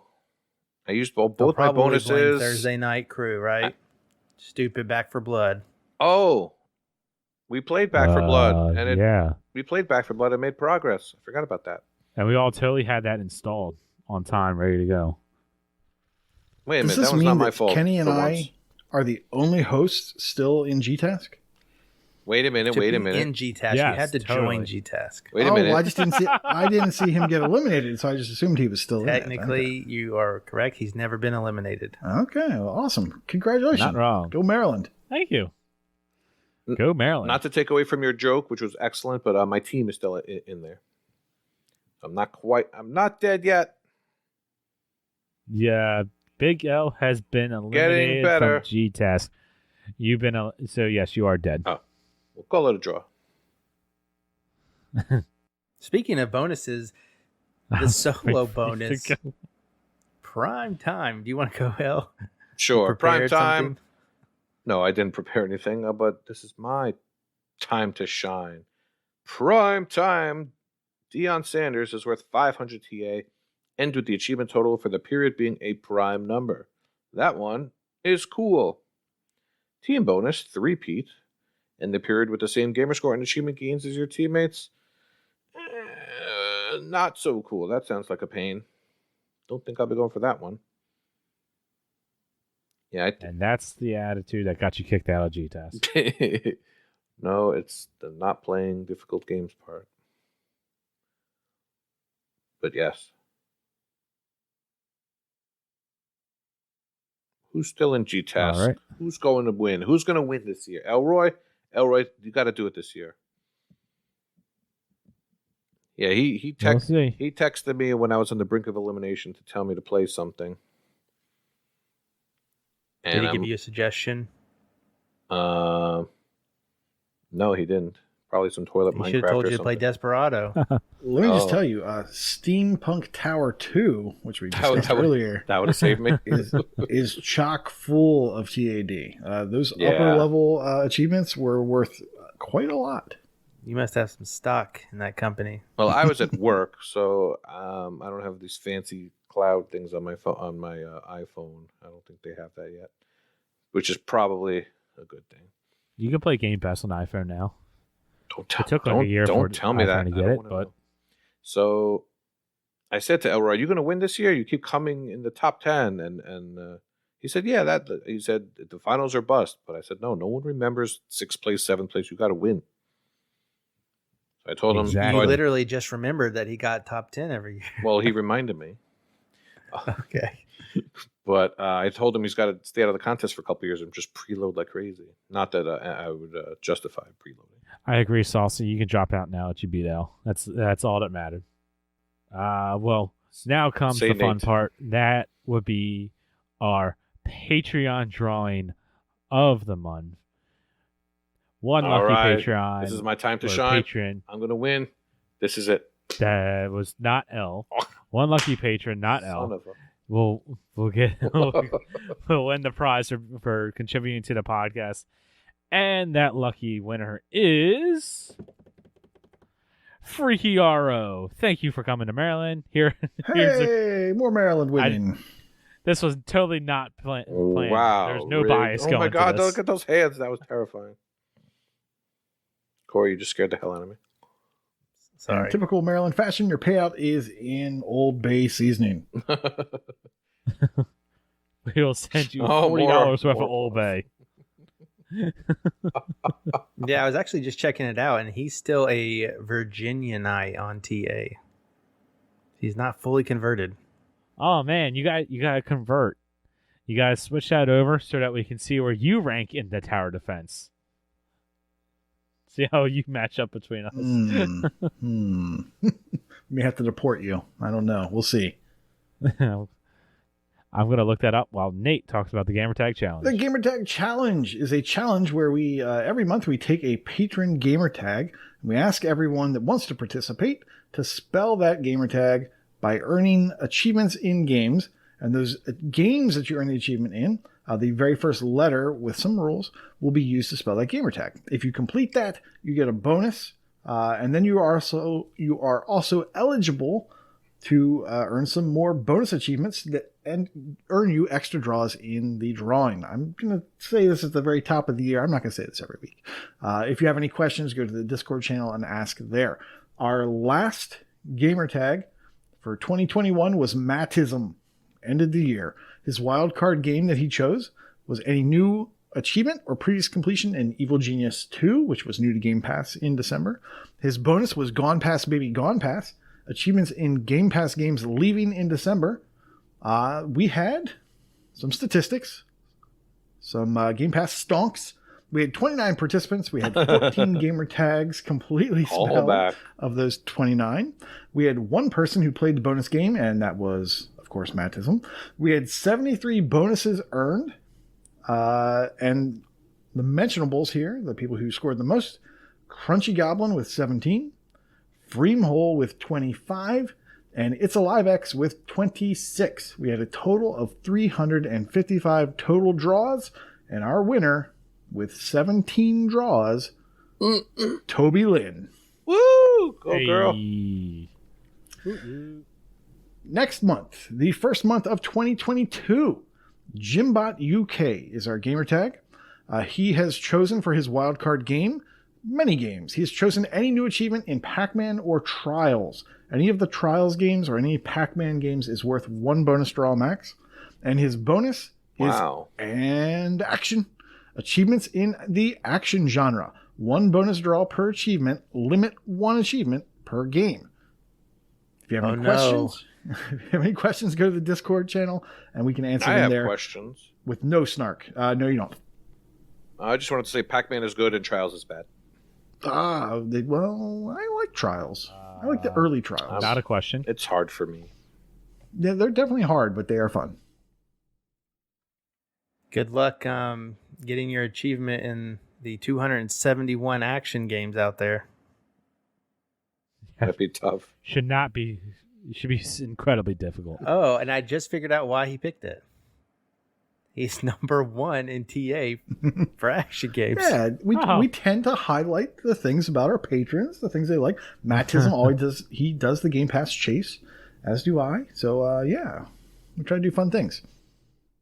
That makes sense. All right. Well, in that case, let's take it to Brag Camp. Take it away, Corey. All right, here we go. For completions, we have Logic Slayer. No, we don't. We have, for completions, This is awkward. we have Carpe Adam at 200 completed games. We have Toby Lynn at 250 games. Sir Polygon at 450 games. And Chewie on Ice at 800 games. And then leading us off is Magic Munich, if I'm saying that right, at 1,100 games. In ratio, not completions, we have Logic Slayer with a TA ratio of 1.5. We have Toby Lynn challenging for the 1.5. We have Lil Lady 915, who's also at 1.5. Is there a problem with my spreadsheet? And there's Mike Pitch, who tops it off with 1.5. And it's not alphabetical. I don't know. I guess his is better. In streaks, Retro Chief 1969, I normally say this for the end, but I am bad at reading, is currently on a 1-year achievement win streak.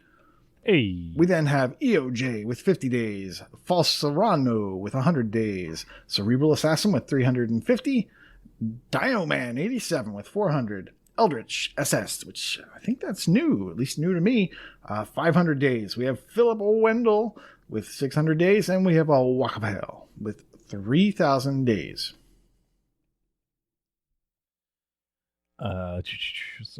In Gamerscore, the Alpha Seagull has hit 200,000 Gamerscore. Mark B, 500,000 Gamerscore. Night Wolf, 550,000 Gamerscore. Black Buff, 600,000. Oz Buff the Axe, 700,000, along with Ace. Mattism and Quick Don't Die both hit 800,000. And X Magic Monkey, that's how I'm going to pronounce it, has reached a new milestone of 1 million Gamerscore. In leaderboards, Alex R. Davies is in the top 5 of the Achievements 1 leaderboard and a top 5 of the Gamerscore leaderboard for everyone's favorite genre, Metroidvania. Ace is now in the top 20 of the British Columbia TA leaderboard. Ahizo is in the top 20 of the Achievements 1 leaderboard for card and board, and top 20 of the max possible completion percentage leaderboard for card and board. Bastion Raiders in the top 10 of the USA Gamerscore leaderboard for shoot 'em ups. I'm going to be nice and read some high ones. Fluttery Chicken is now in the top 50,000 of the TA difference leaderboard for stealth. Not too stealthy, if you ask me. Inferno 118 is now in the top 10 of the TA difference leaderboard for action. J. Blach is now in the top 5 of the Nova Scotia True Achievement leaderboard for adventure. Missed that Dino Bull. And Johnny Delicioso is in the top 50,000 of the achievements completion percentage leaderboard. In Braggadocious Brag Camp, We have newcomer to the Discord today, Mayuri, came in and completed Black Desert. Wanted to brag about that. Nice. Yeah. The first person to actually tag me in the room, like instructed, Jay Black, says, MDP and I finally got indoor tonight, and I finally finished a Halo. So nice job, Jables. Completed Halo 3 ODST. I know firsthand that that one is a pain in the ass. Even though 23,000 people have done it, indoor is really a pain. Much prefer annual. And last but not least, the man of the hour, Mental Knight. Wanted to quickly brag about his crazy December, in which he went from 1,371,000 to 1,695,000 gamer score. What in the actual hell? I mean, really, he went from 960 completions, which is already a lot, to 1,246 completions. His completion percentage went from 49 to 55. Now, we won't talk about how his ratio went from 1.63 to 1.53. That's not important. But really, man. Oh, and he had went from 36,000 achievements to 41,000 achievements. So he had 5,000 achievements. Wow. Mental Knight, you are 324,000 gamer score in a month. Yeah. That is wild. Mental. Even. That is mental. He had a goal in mind and he did it. Even playing nothing but easy games, it's still a lot of commitment and a lot of things that could go wrong. And yes, if you tag me, I will always read what you say and get very excited. Unless it's saucy. All right. Well, with that, the outro bits. If you're not following us on, or if you're not watching us right now on Twitch, be sure to go on over there, follow us, hit that little like button so you know when we do go live, which is the first Tuesday of every month. We will be doing the live panel, and then Chewie, Corey, Nate, they periodically do live streams like games or whatever throughout the month. So be sure to follow us there. And if you are, or if you can, you have Amazon Prime, you get a free subscribe to us, you get entered into the live subscription drawing that we'll be doing. Sorry, still have a little bit of fire in my belly from that last dab.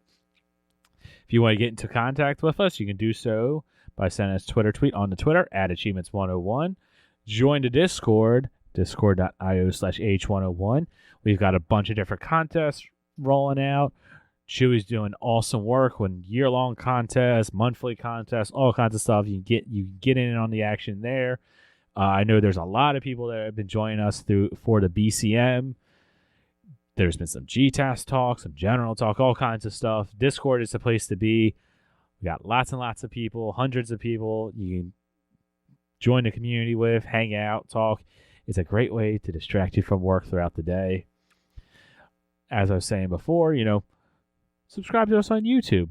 If we hit 1,000 subscribers on YouTube, I'll chug a bottle of this last dab and then probably die.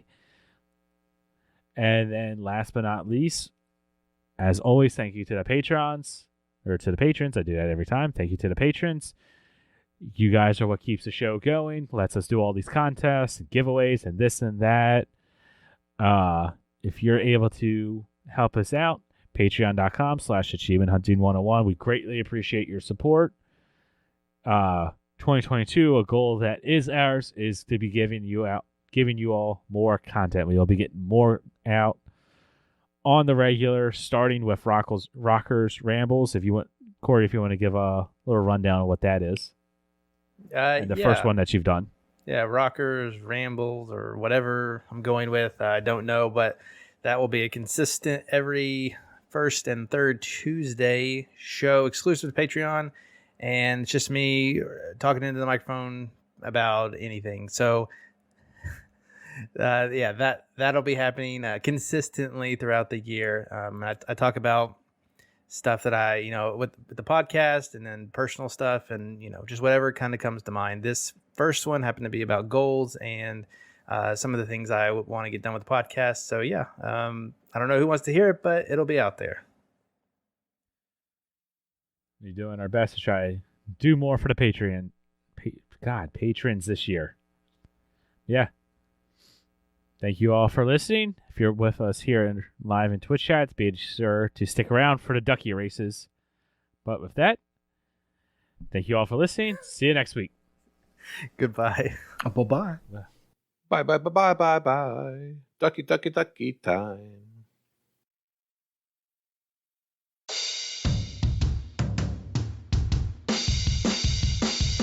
Oh, yeah.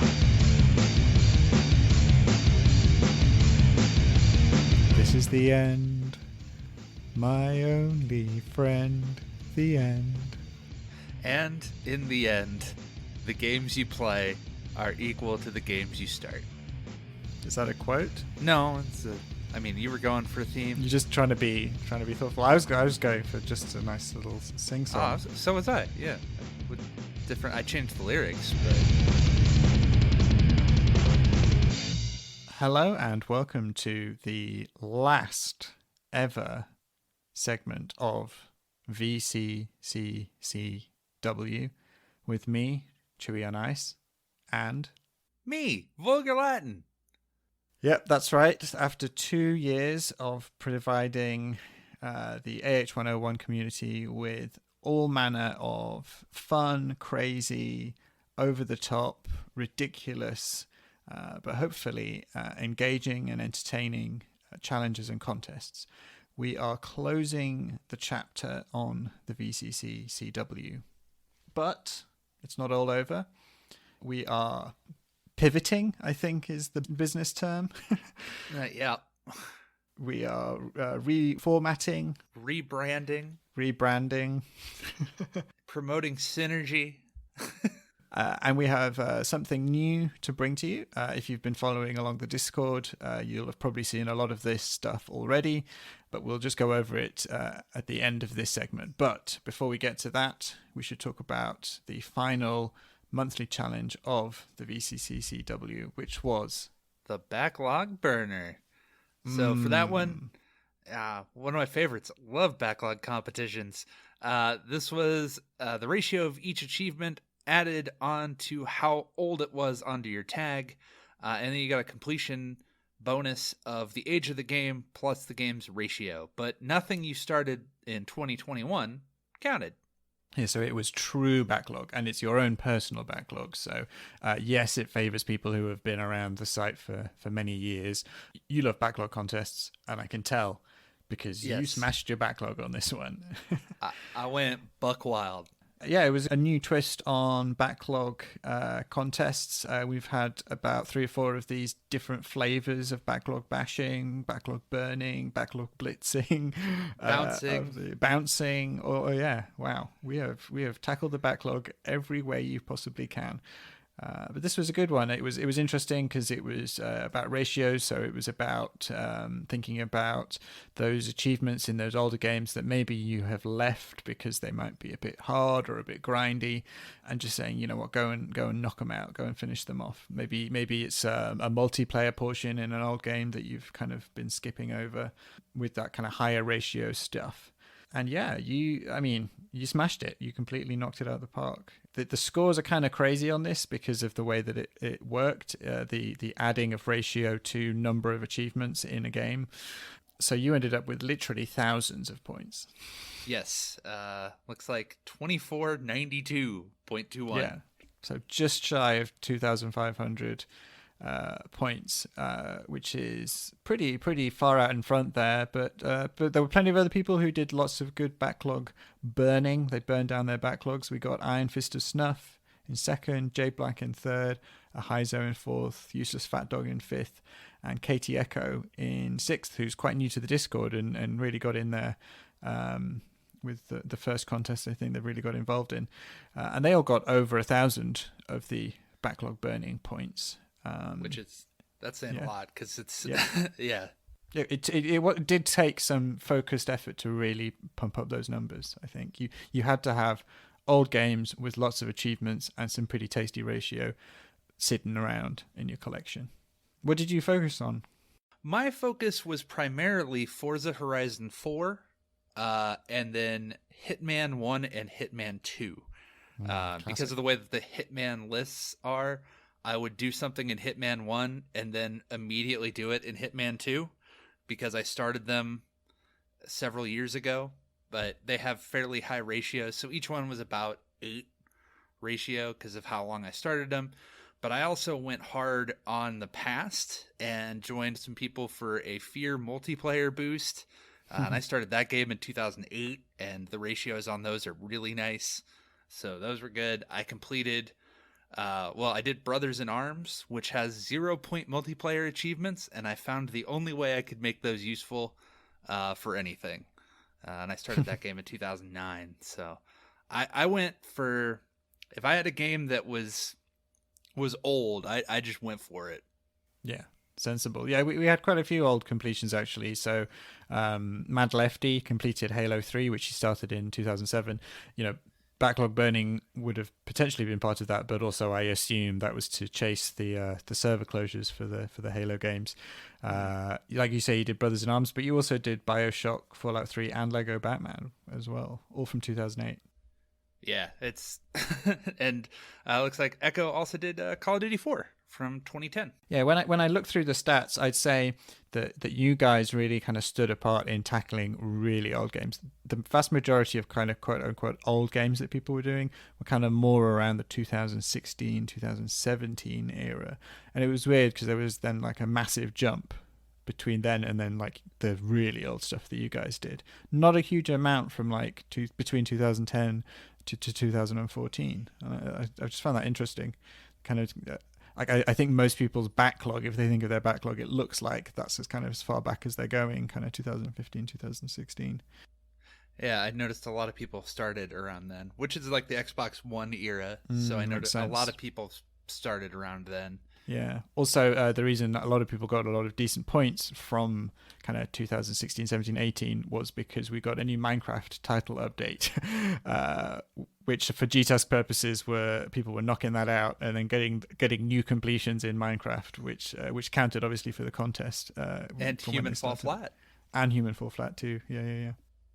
I did that one as well. That was part of my completion bonuses. Yeah, so yeah, it was a good contest. It was nice to get people involved, and as much as we're kind of saying we're not going to be doing as many monthly things, I definitely see that we'll be kind of pulling out these backlog contests kind of every few months probably over the next year. So keep an eye out for those because they are popular. That was our last monthly, but we still have some year-long things. The Several C Challenge, Chesno's Crazy Completion Challenge, hit its end. And so we kind of teased it, but if you were following along, Mental Knight went buck wild as well and scored more gamer score in a month than I did all year. And I scored 300,000 gamer score. Yeah, I think he scored more than the vast majority of people on site scored in a year or in their entire lifetime. Yes, that's also very true. So he went from negative 148 and won the contest way out in front with 110. Yeah. So just more than double Jester, who was in second. So that's wow. Yeah, I mean that's like over 200 games completed. That's just nuts. Yeah, so he wins top prize for that. I mean, he said he was going to do it back in May, right? He said, "I'm going to win this thing, even though I'm near the bottom. I'm going to win it," and he planned it out and he did it. So, we make fun of him for being mental, but the amount of planning and dedication that it takes to pull off what he does is astounding. So for a gag, I tip my hat to him. Yeah, for a joke.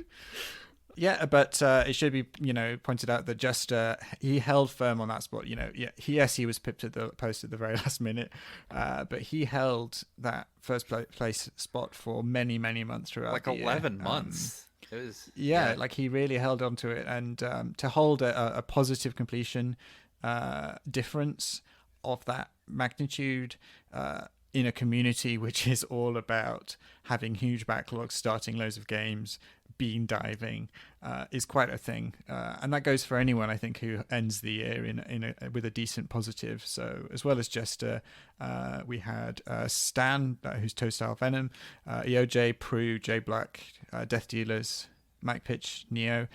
They all had plus 10 or higher completion difference come the end of the year, which that's good numbers for sure. Yeah, we also had our wall of shame. Which you sit proudly at the bottom of there. No minimums, no medium shaders, all maximums. That's what I always say. Negative 380, thanks to your generous donations from Extra Life. And it's also probably worth pointing out that the guy that started this whole thing, Chesno, who did it because he said, I aim to complete lots of games this year, ended up with negative 167. So it didn't help him. No, but still had a lot of fun, and I believe this is one that's being carried over for next year, correct? In a form, in a fashion, and we'll get to that. Second contest for the year was the Year of the Assassin. This was all about focusing in on one series, and it was a personal goal of mine to push through some of the blockers in the series I'd encountered, namely Unity, to get to the kind of new blood games that had come out in more recent years. So I made it a community-wide event, encouraged everyone to complete as many Assassin's Creed stories as they could.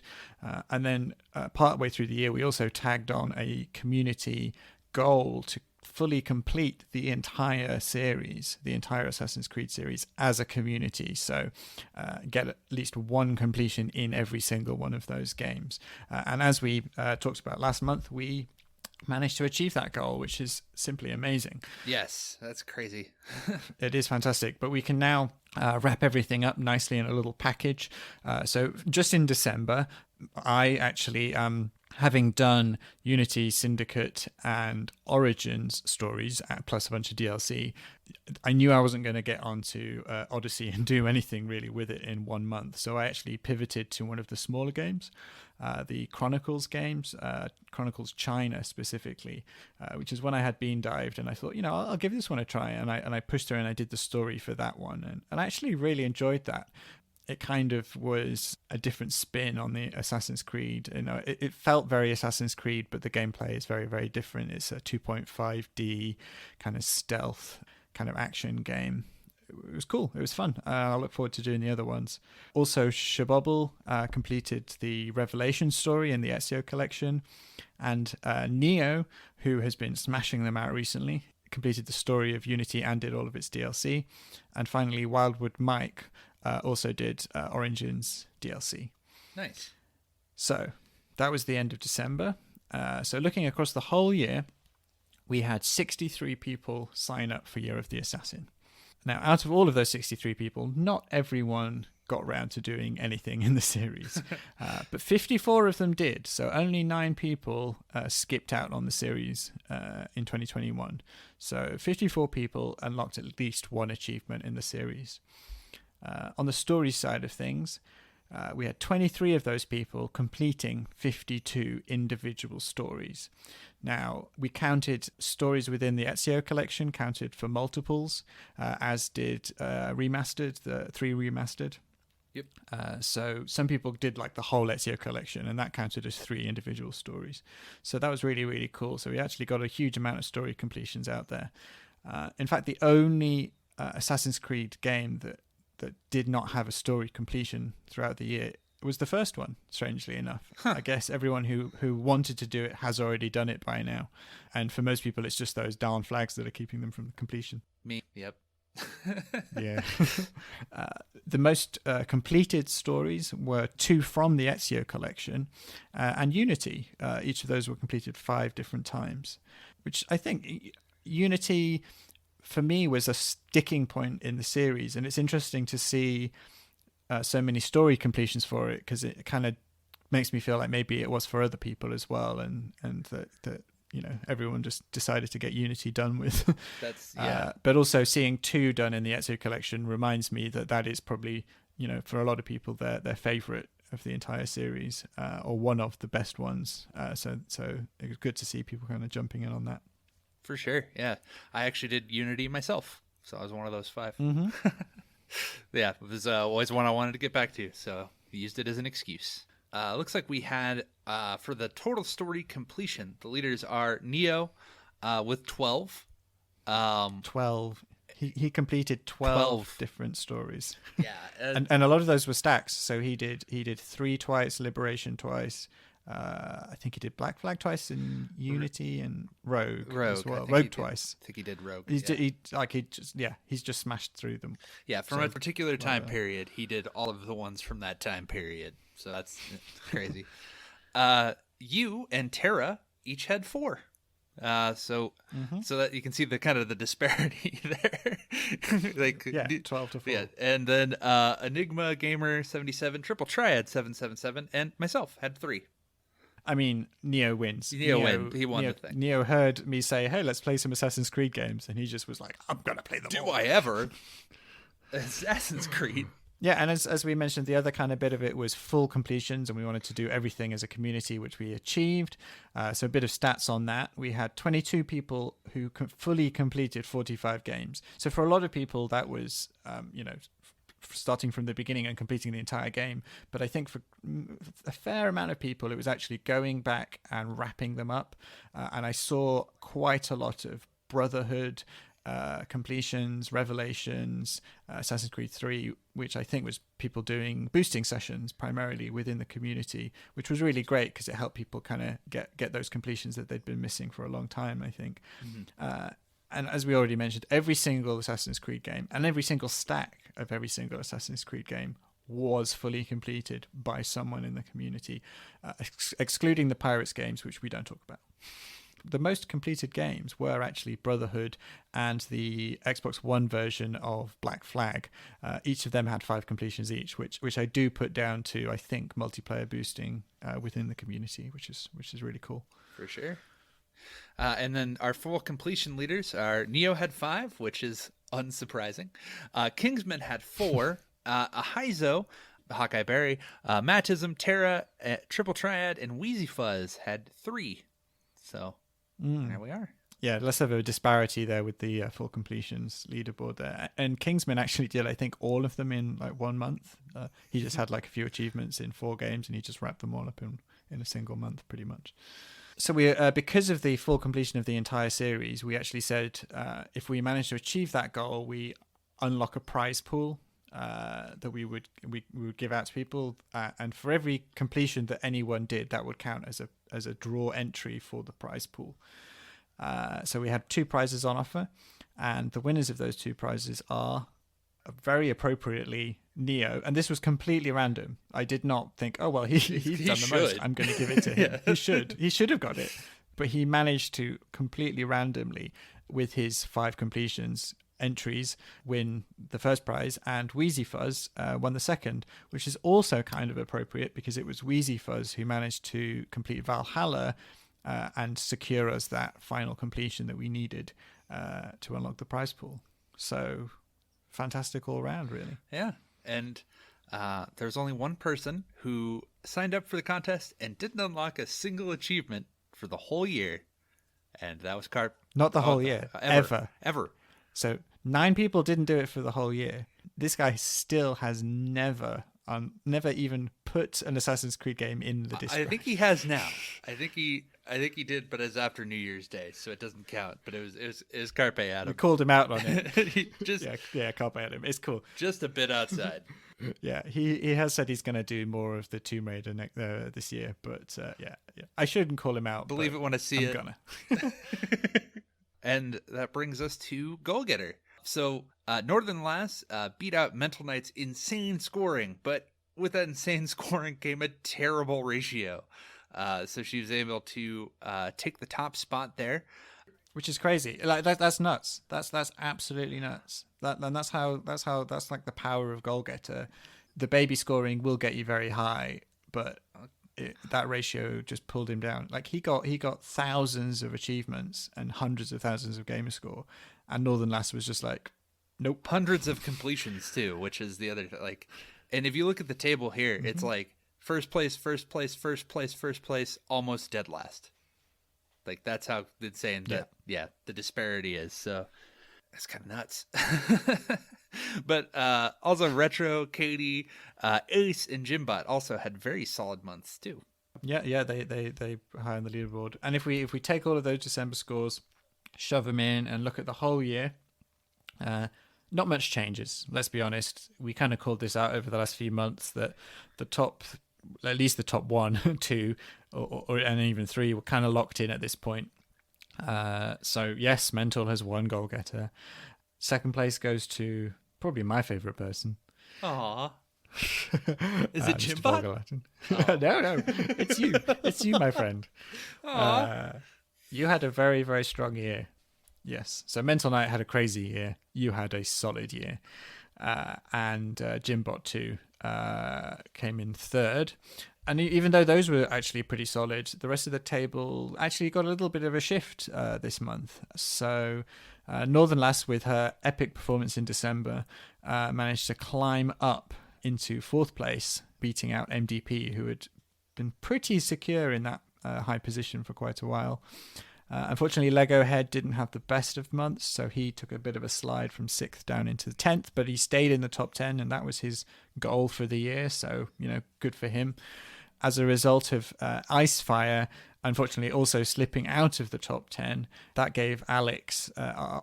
Davis the opportunity to step into the top 10 again and take 8th place. So top 10 looks like Mental, Vulgar, Jimbot, Northern Lass, MDP, Retro Chief, Ahizo, Alex, Mike Pitch, and Lego Head. And who's in 11th? Yours truly. Almost, man. There's always what we're basically saying there. Yeah, what we're basically saying there is that those are the 10 best gamers in our community. Ish. Overall, consistently throughout the year, in terms of consistent scoring, comparing, I think it was about 55 people against each other. Those people have been the most high consistent scorers throughout the entire year. And that's what Goalgetter is kind of showing. And yeah, as we've mentioned and hinted at, Goalgetter will be making a return, but with some adjustments. So speaking of which, we should probably move on to 2022. Yeah, that is a wrap for all VCCCW content. But every new beginning comes from some other beginning's end. And the new one is the Achievement Hunting League, AHL. You probably noticed, if you're in the Discord, that we changed the name. And the biggest thing is that all of the contests are now interconnected, interwoven in a contest universe, if you will. A shared cinematic gaming universe. Yeah. Exactly. So everything that we do on every single month will be ranked and tallied and go to the official Achievement Hunting League board. So this includes things that we haven't really ever talked about before, like RTDL, Gamertag Challenge, which is talked about over on the panel. Doing that will get you points. And there's some other things as well, including extra credit, where if you complete or have completed specific games throughout each month, you get points for the Achievement Hunting League as well. So everything is sort of interconnected and entwined, so you can get as in-depth with it as you would like. Yeah, and we're not saying we aren't going to be running monthly contests, as we've mentioned. We will be having those coming back. It just won't. We won't feel the pressure. I won't feel the pressure to come up with, create, and make something every single month to please the masses. And to be honest, yeah, there were some months that we had that didn't necessarily hit or strike fire with everybody, and we totally understand that. But we are trying to do that every single month. It really does. Yeah. There's only so many ideas you can go to. and the idea as well is that we're moving away from a dictatorship into more of a republic. We had some fantastic ideas, and we continue to have some fantastic ideas from the community. We've had Mario's various crazy challenges, Freemhole's completion challenge, and EOJ's raid boss battle from last year was probably one of the most, if not the most popular event of 2021. And I don't want to sit lording it over everybody to say, it's my way or the highway, right? I want to encourage everyone to have the opportunity to create events and be supported by more of a kind of a contest committee. So there's about 6 or 7 of us in a group on the Discord who kind of discuss and share ideas. And we welcome anyone who's listening to this or anyone on the Discord to if you've got an idea, bring it to us, talk to any one of us, and I'm sure we'll be able to put something on as a challenge or a contest. Exactly. And then, fold it into the league. So everything that we do is just going to get folded in. So if we have a big monthly thing and it works, it'll in some way or another will be folded into into league points. It may sound like we have a lot of different things going on.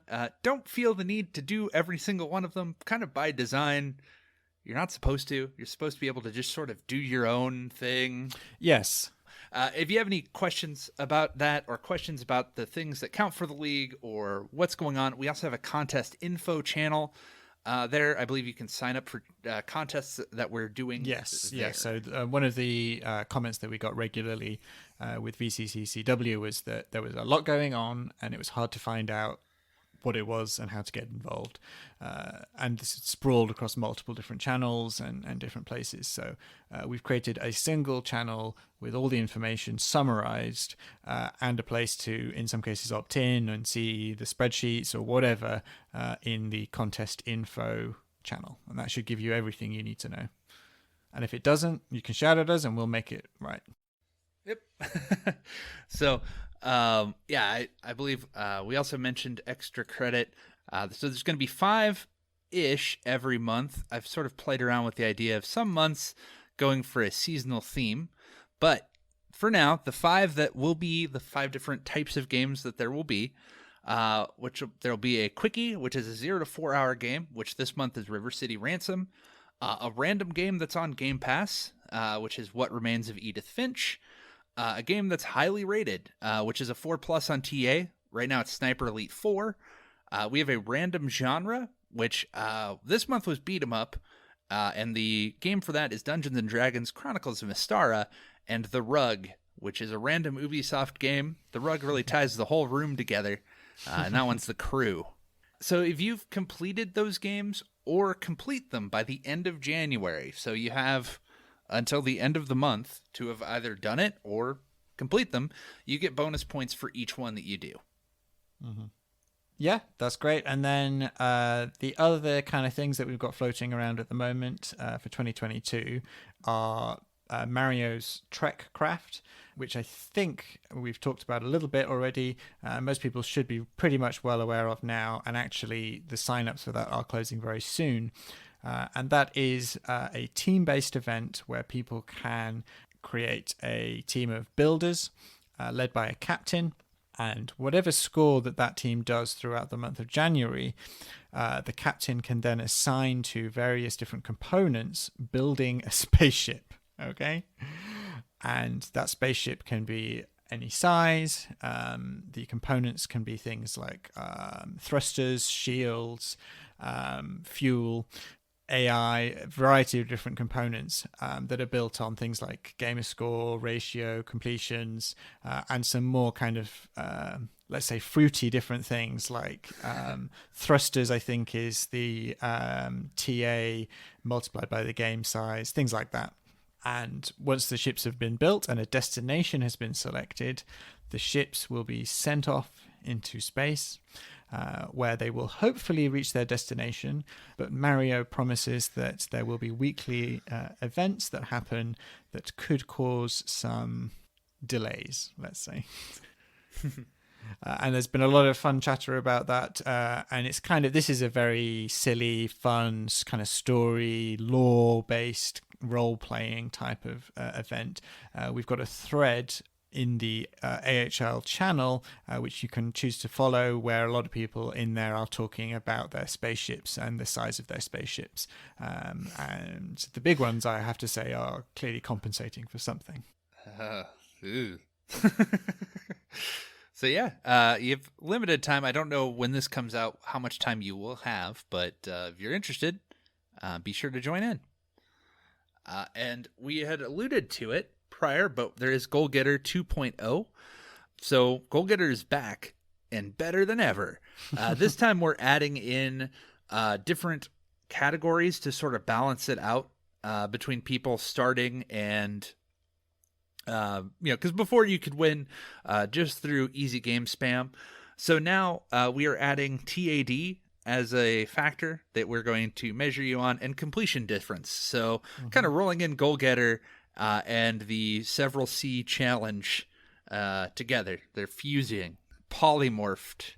Yeah, so the idea there is that TAD represents a quote-unquote harder scoring type.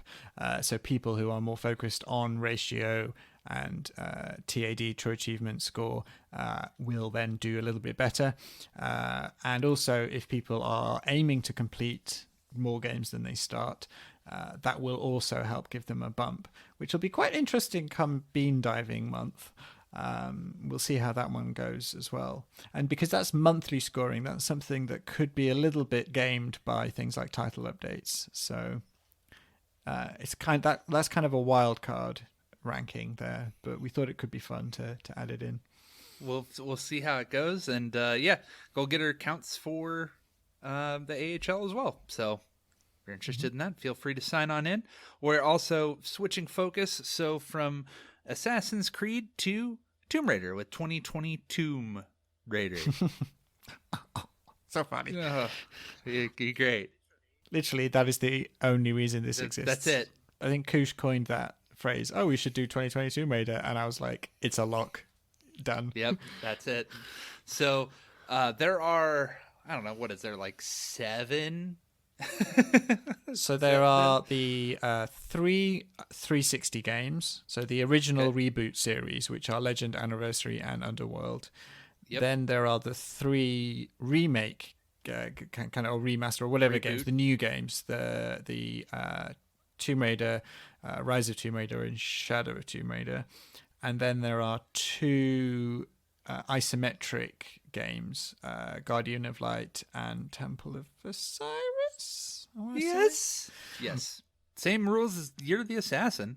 Yes. So stories are one thing, and then full completions are another, where if we can complete the entire series as a community, we get prizes.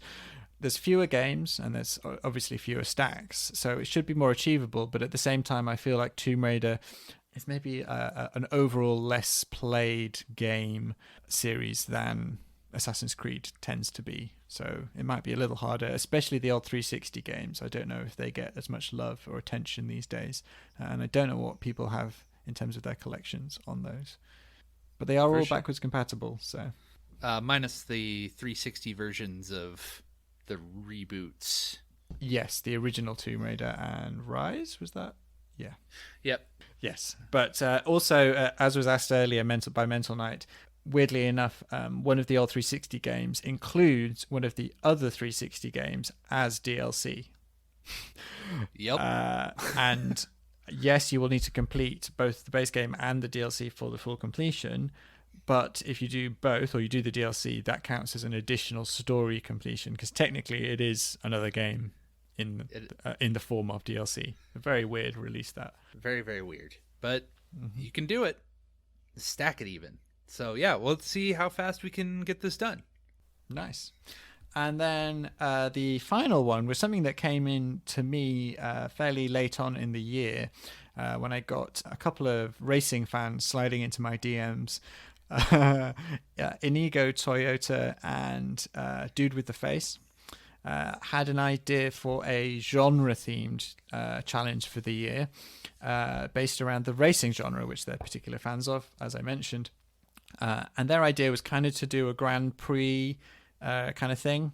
And similar to kind of like the whole idea with Forza of having seasons, or like a racing calendar with a monthly Grand Prix and then quarterly seasons. So basically, anyone who signed up to this, if you play any racing games in the month, that's simulation or arcade racing, or even some stuff that is tenuously a racing game, but if it's tagged as racing on TA, it counts. Then you will get points for the achievements won in those games. If you get completions in those games, you'll also get bonus points based on those games' ratios. So on a monthly basis, we'll tally up all of those scores. And for each month, that will be a race. Whoever comes out on top on the month will get a certain amount of points, and then second, third, fourth, fifth will get fewer points down the table. Each month will be then tallied up, and then every quarter, those monthly scores will give you a quarterly leaderboard, and they will give out prizes for whoever wins that quarter. And then all of the scores get wiped clean, and then we start a new quarterly season. So because of that, this is actually something that kind of runs on a quarterly basis. So even if you're not so hot on racing games right now, if you think, well, maybe, I'll start Forza Horizon 5 maybe in the summer, you could actually join the summer season instead, and then try and win that one. So you could play all your racing games in one blast, in one quarter, and try and win that season, rather than trying to win every single one across the year. Yeah, should be mighty exciting. So, yeah, that's what we have going on for the league. We probably will be back at some point with updates, but not in this form, not monthly updates. But we'll think of something. You didn't get rid of Vulgar Latin this easy. We've got things planned. Yeah, I just want to say it's been an absolute pleasure doing this with you, Vulgar. It's been a roller coaster. We've had some times, and when you originally joined in, I can't forget that it was a hostile takeover originally. Yeah. Before we decided to cross the streams and unite forces, and it's been a beautiful thing ever since. But yeah, this chapter is now closed. So thank you and good night. Yeah. No, thank you. Yeah. Go have a good one, everybody. Oh yeah.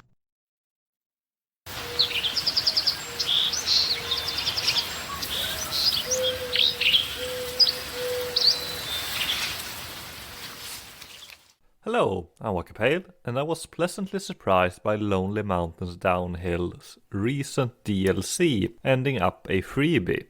Riley's Return adds a 5th trail to Mount Riley, which I believe is the final mountain of the base game. The trail is called Lost Man's Grove, and it is a pretty good level, featuring an abundance of easily identifiable shortcuts, which makes the target times rather easy, and the trail gets progressively easier, meaning no crash runs are rather easy once you manage the first stretch. It also cuts down on frustration, as you're far more likely to crash early in the run than near the finish line. Even following the main trail, a run is around 3 minutes. My final runs took around 2 minutes each. There are also 2 resting places along the trail, which can be rather difficult to find as they are not obvious and can easily be missed even if you look directly at them. Fortunately, there are guides available. Hitting the completion time estimate of 1 to 2 hours shouldn't be a problem as long as you finish the base game mountains beforehand.